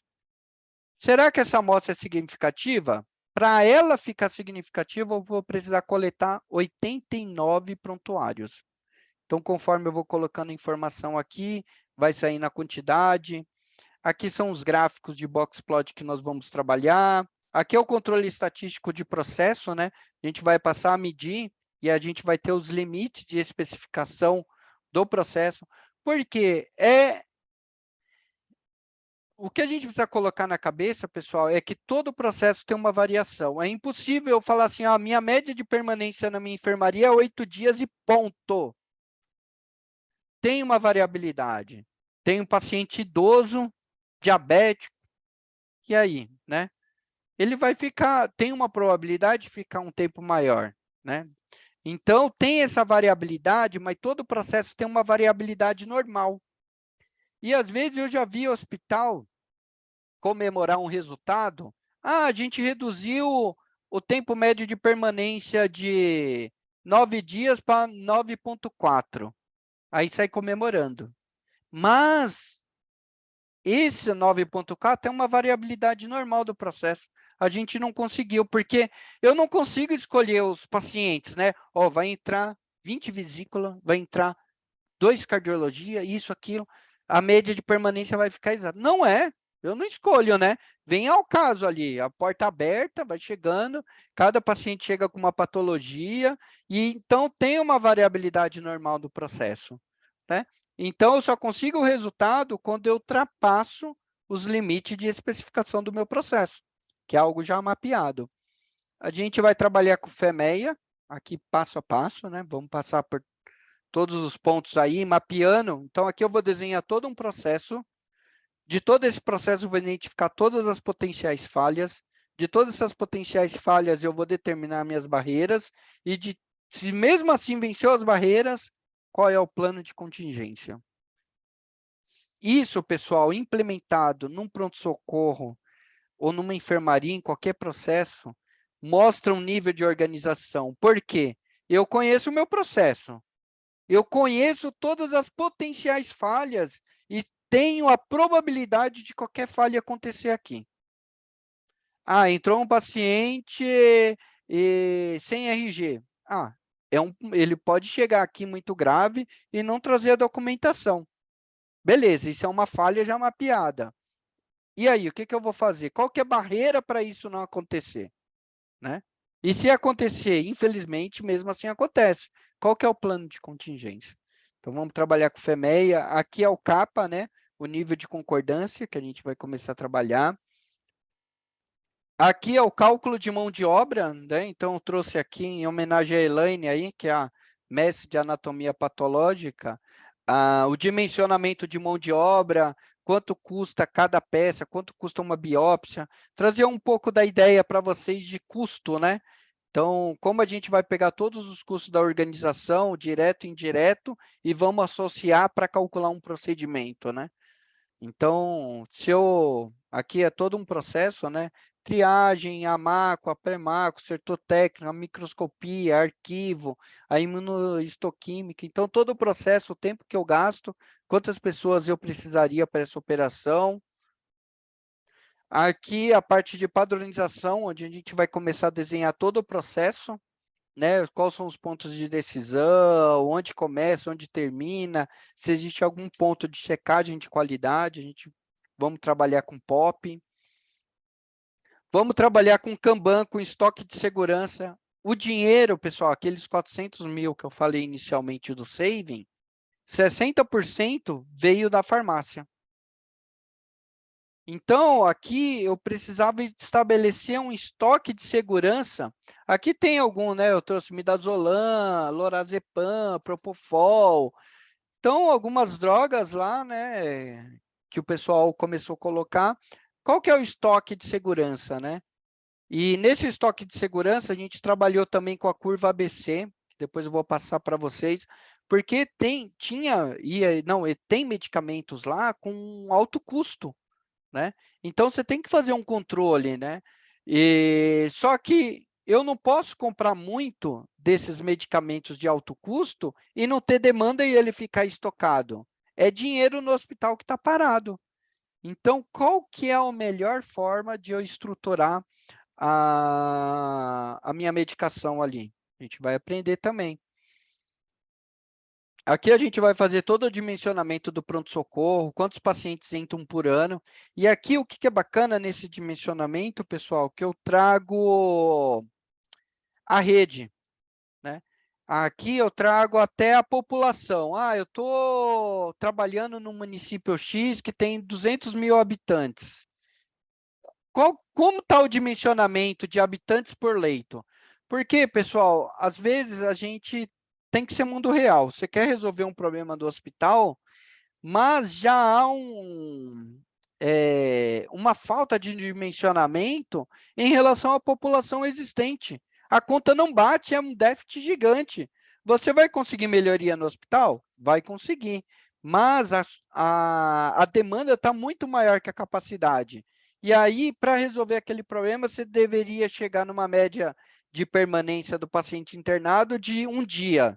É possível? Paciente cardíaco, cirúrgico, cirurgia de grande porte, o cara ficar 1 dia só internado? Não vai, né? Aí é uma ineficiência na rede. A gente vai conseguir um resultado? Vamos. Mas não ao ponto de fazer algo supremo, radical. Então, a gente vai começar a trabalhar com dimensionamento. E aí, pessoal, a gente vai precisar conhecer um pouquinho das variáveis, porque Six Sigma, a gente vai trabalhar toda essa parte qualitativa, que a gente ouve muito falar no hospital em números, fatos e dados.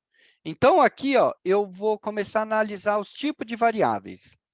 Então, é uma variável categórica. É o sexo, é masculino ou é feminino? Tem diabetes ou não? Sim ou não? Ordinal, né? Segue uma ordem, uma sequência. A escolaridade, a escala de Glasgow, que eu falei, que é aplicada na UTI para avaliar o nível de gravidade, chegou aquele paciente. Aí eu vou para a numérica, é contínua, peso, pressão sanguínea. Se chegar um idoso lá, não, um idoso não, um obeso, né? Existe a probabilidade de desenvolver outras comorbidades, né? Então, é um dado contínuo. Por que contínuo? A partir do momento que eu coloco vírgula. Atualmente eu estou pesando 93,4. Né? Então, toda vez que eu consigo colocar uma vírgula, a gente vai passar nos detalhes aqui, discreta, quantidade de cirurgias. E aqui também é discreto, ó, do total de pacientes, eu tenho 4 pessoas em óbito, 30 pessoas infectadas, 15 tiveram alta. Daqui é tudo dados discretos. E aqui, ó, contínuo também, ó, proteína C reativa. Se ficar de 0,3 a 1, está resfriado. De 1 a 4, mas aqui, ó, poderia estar 3,3, 3,4, né? Então, pessoal, dependendo, por que isso é importante? Dependendo o tipo de variável, ela vai me determinar qual modelo estatístico eu vou utilizar para analisar aquela situação. Bacana? Então, eu trouxe aqui coisas bem no dia a dia do hospital. Proteína C reativa, Glasgow. Aqui, ó, escala de coma, dano cerebral, né? Define o estado neurológico a partir do nível de consciência. E aí, na parte estatística, a gente vai pegar a estatística descritiva, média, desvio padrão, mediana.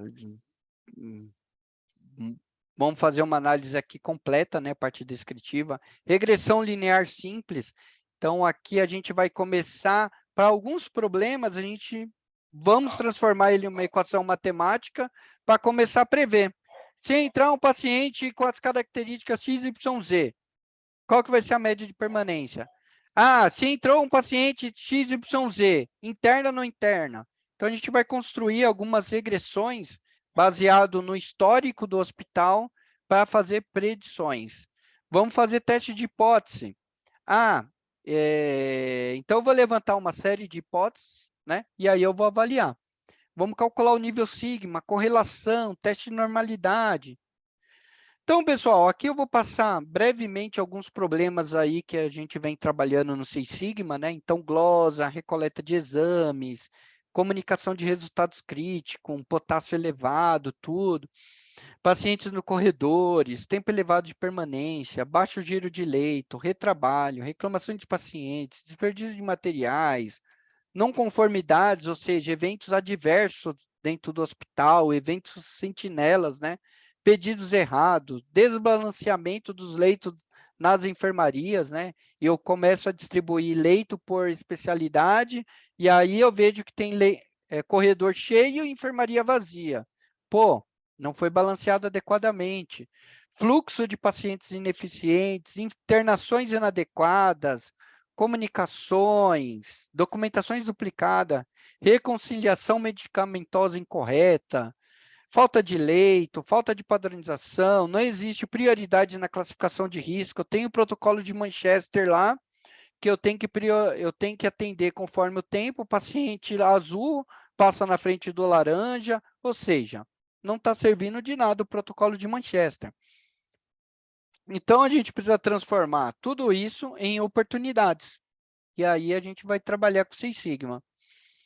Então, pessoal, o Six Sigma é uma metodologia estratégica, gerencial e disciplinada para reduzir a variabilidade dos processos. Então, resumindo, é o seguinte: a variabilidade, ela causa defeitos, né? Ó. Imagine que aqui é a média de permanência do paciente internado e eu preciso adivinhar, fazer uma previsibilidade. Então, se o processo tem muita variabilidade, fica difícil. Aí eu começo a trabalhar com Six Sigma, reduzo essa variabilidade, e aí, ó, reduzir a variabilidade nos processos ajuda a diminuir os defeitos. Aí eu dei um exemplo aqui na previsibilidade de alta. Então, ó, por exemplo, previsibilidade de alta, que eu trouxe aqui, asma, colecistite, paciente chegou, isso foi o Paulão que eu estou ouvindo bastante ele falar de colecistite, aí que a colecistite evoluiu para uma colelitise, porque não teve um tratamento adequado, e aí eu não coloquei esses códigos dentro da conta do paciente, aí acaba o hospital perdendo dinheiro, ferimento na cabeça, insuficiência renal aguda, pneumonia bacteriana, todos esses CIDs aqui, pessoal, tem uma média de permanência, certo? Só que aí eu tenho um contrato, né, um SLA, aquela contratualização estabelecida. Para a pneumonia bacteriana, eu pago 3 dias. O paciente está ficando 3 dias.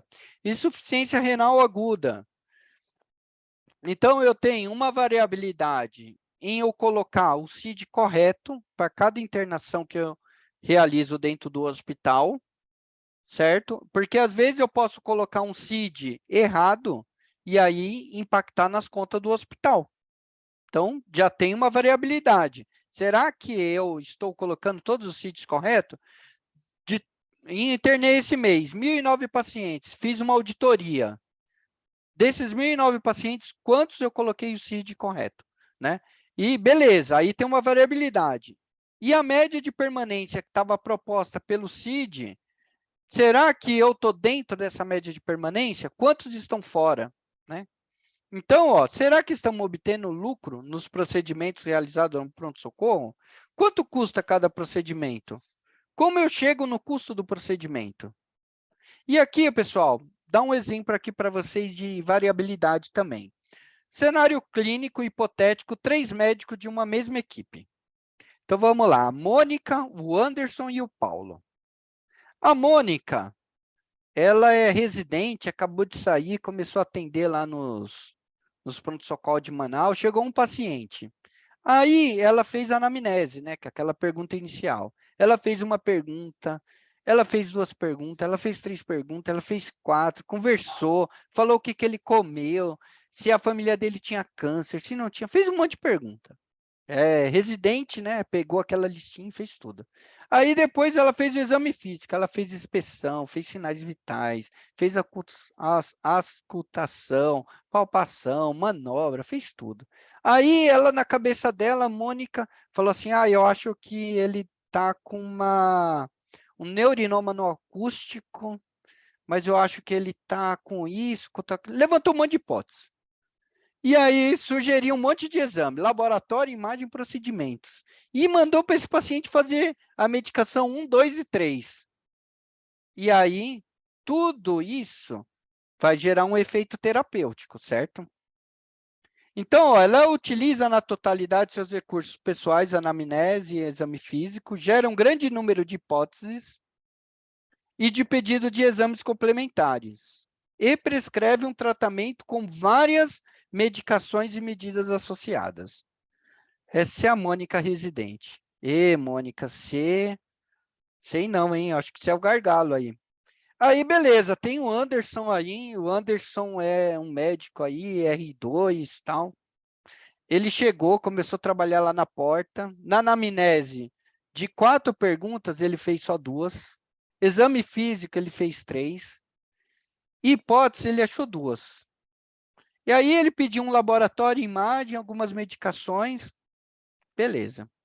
Então, a anamnese é mais rápida, certo? Em vez de ele fazer 4 perguntas, ele fez 2. O exame físico dispensa algumas etapas e o número de hipóteses é menor. Ele demanda menos exames complementares e prescreve apenas 2 medicações. E aí, beleza, vem o Paulinho aí, 30 anos de Santa Casa, tal, hoje eu vou fazer plantão, abriu lá às 7 horas da manhã, tá lá o Paulão na Santa Casa. Anamnese, ele olhou para o paciente, olhou bem na cara do cara, segunda-feira, ele já sentiu aquele cheiro de cachaça, o cara foi lá pro PS para pegar um atestado. Aí o Paulão fez uma pergunta para ele, você bebeu? Aí o cara falou, bebi um pouquinho ontem, socialmente. Aí ele fez os exames físicos, né, inspeção, sinais vitais, auscultação, palpação, fez tudo. Só que aí ele só gerou uma hipótese, é glicose na veia desse cachaceiro aí. E aí, laboratório não pediu nada, imagem nada, procedimento nada. Medicação, ele pediu 3. Ele vai tomar uma medicação, um pouquinho para dor de cabeça, ele está com vômito, vai tomar um Vonal. Então, a anamnese é sumária, né? Apesar de um exame físico, ele fez todos os exames físicos aqui, né? Ele fala, beleza, o cara chegou meio bêbado, vamos analisar, vai se ele usou droga, alguma coisa, né? Dispensou todos os exames e fez 3 medicações, né?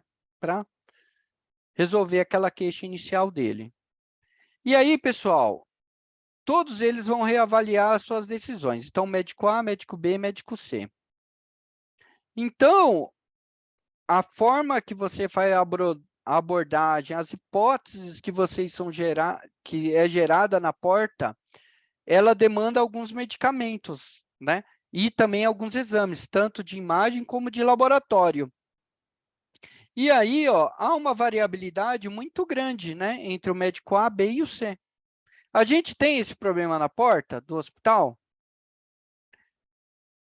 Então, bastante, né? Então, a gente, trabalhando com Six Sigma, a gente ajuda a reduzir essa variabilidade nos resultados, né? Porque isso é experiência, né? Porque dependendo como você atende na porta,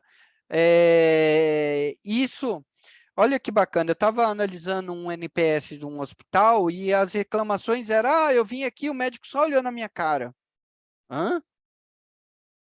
Por quê? Você vai num hospital público, não, no hospital privado, assim, de excelência, o paciente quer ser cuidado a todo momento.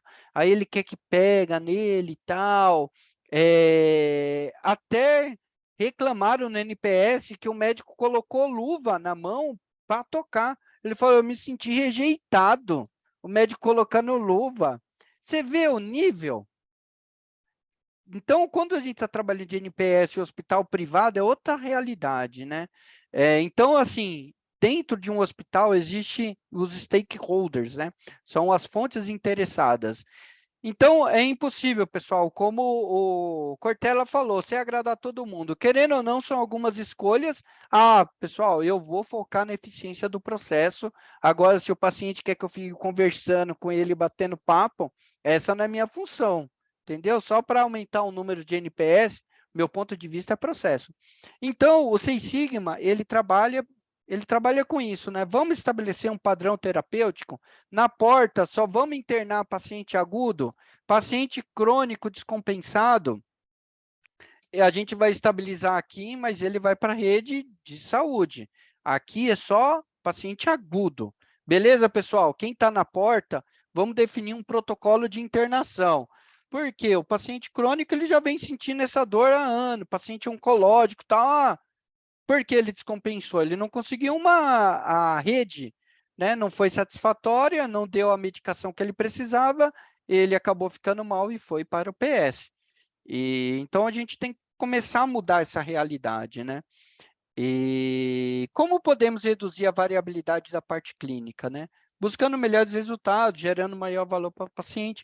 Então, estou dando aqui alguns insights, pessoal, que são alguns potenciais de projeto aí para a gente começar a trabalhar e começar a estudar. Porque, eu comecei a analisar o tempo de permanência no PS. Aí eu resolvi, vou segmentar. Agora eu vou ver médico Y, A, B e C, a quantidade de exames que são solicitados pelos médicos. Olha, o tempo desse daqui está maior, por que ele está pedindo aquela quantidade de exames? Será que realmente tinha que pedir? Está dentro da minha carteira de exames? Não está? Né? Então, a gente precisa buscar um desempenho do grupo, em uma uniformidade, né? E um ponto muito importante aqui, que eu vou trazer aqui para encerrar, é o seguinte. Eu tenho a internação, a taxa de internação é um indicador muito importante dentro do pronto-socorro. Ele analisa o seguinte, pacientes internados pelo PS dividido pelo total de pacientes atendidos. Então, por exemplo, eu internei 10 pessoas por dia no PS e eu atendo 100 pacientes por dia. Então, minha taxa de internação é 10%. Tudo que entra, eu vou internar 10%. Desses 10%, pessoal, eu tenho de internação que ocorre no hospital, eu tenho percentual de urgência, desse de urgência tem clínico e tem cirúrgico, e eu tenho uma internação também que é de eletivo, clínico e cirúrgico também, um maior percentual clínico. Então, o Six Sigma, a gente vai começar a entrar na minúcia desses dados, né? Vamos fazer ele de uma forma mais segmentada. Então, a importância desse indicador, né? Primeiro, garantir que a internação seja indicada somente àqueles que não são candidatos a um tratamento em regime domiciliar ou ambulatorial. Isto minimiza a exposição dos pacientes a risco inerente à permanência de ambientes hospitalares, né? Com infecção e tromboses, né? Infecção cruzada, todas essas coisas. Segundo, as despesas com internações são um dos maiores vilões para o hospital. Quando a gente entrar na parte de custo, vocês vão ver quanto custa uma diária de um paciente. A gente vai calcular aqui. E aí, quando vocês souberem o quanto custa um paciente internado sem necessidade, pessoal, dói no bolso.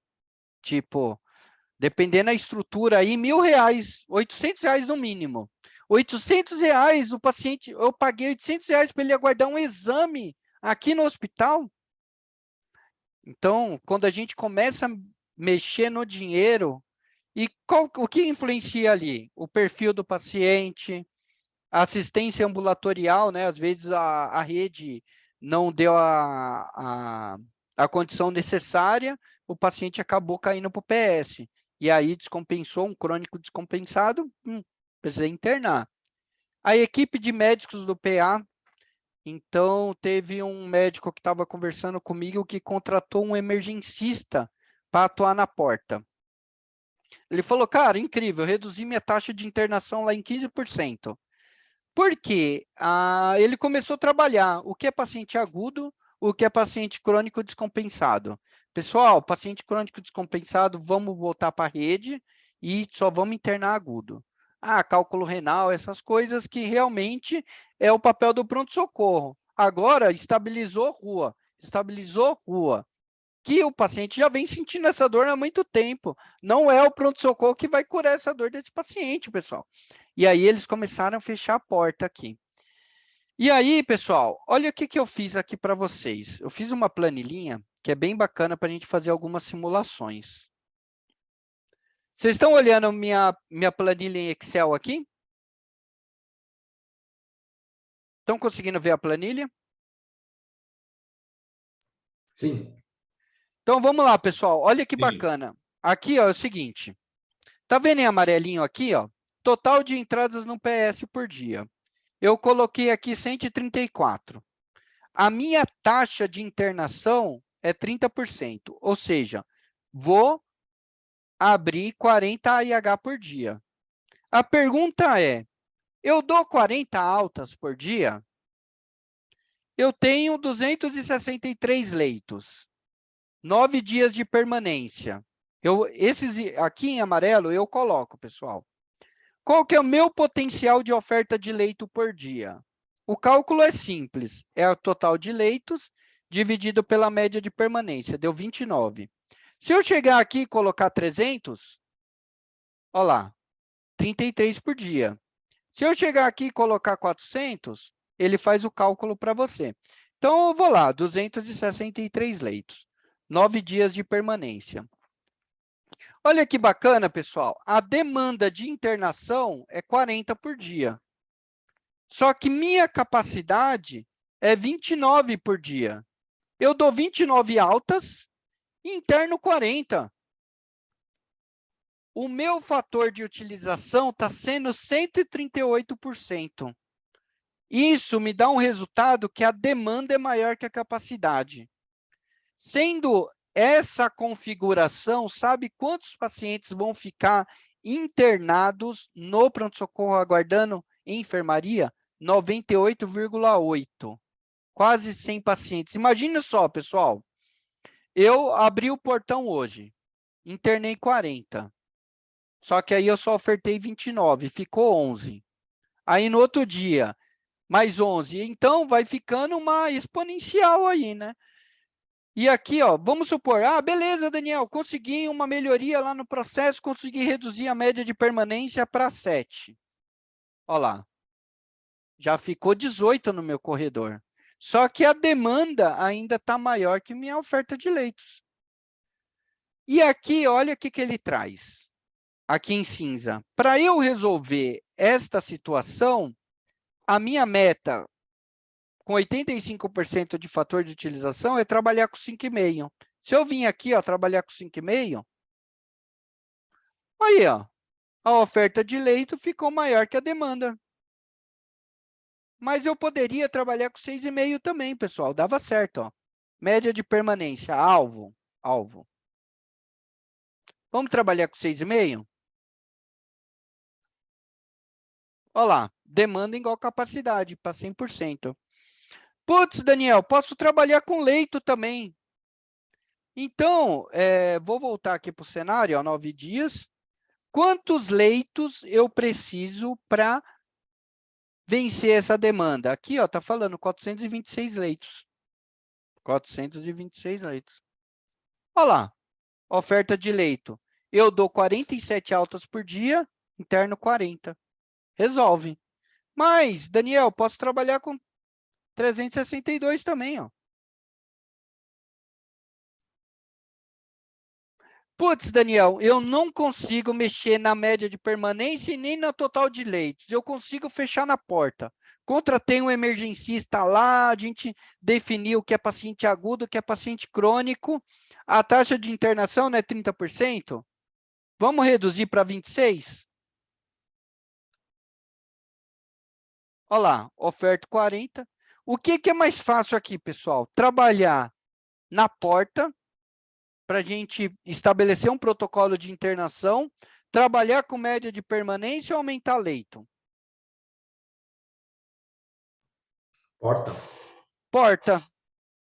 Viram, pessoal, como é importante a gente, antes de sair, vamos trabalhar na enfermaria, vamos atacar, tal, e esquece da porta.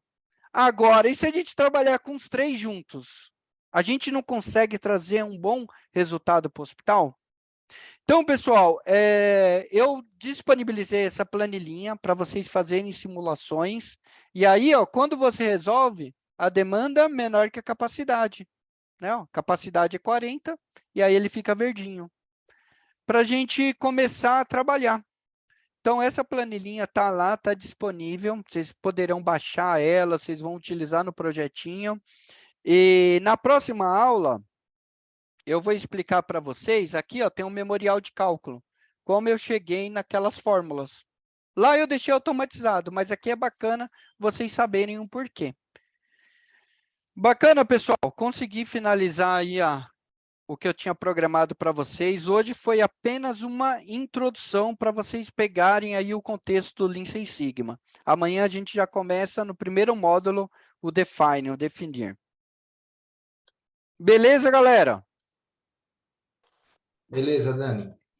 Beleza. Estão curtindo aí? Beleza, Dani. Muito bom. Maravilha aí, pessoal. Obrigado aí pela presença de todos. E amanhã, no mesmo canal, na mesma Bate-Caverna, a gente está aí junto, hein? Já aplicam a planilhinha aí amanhã, meu, e sentam o rei.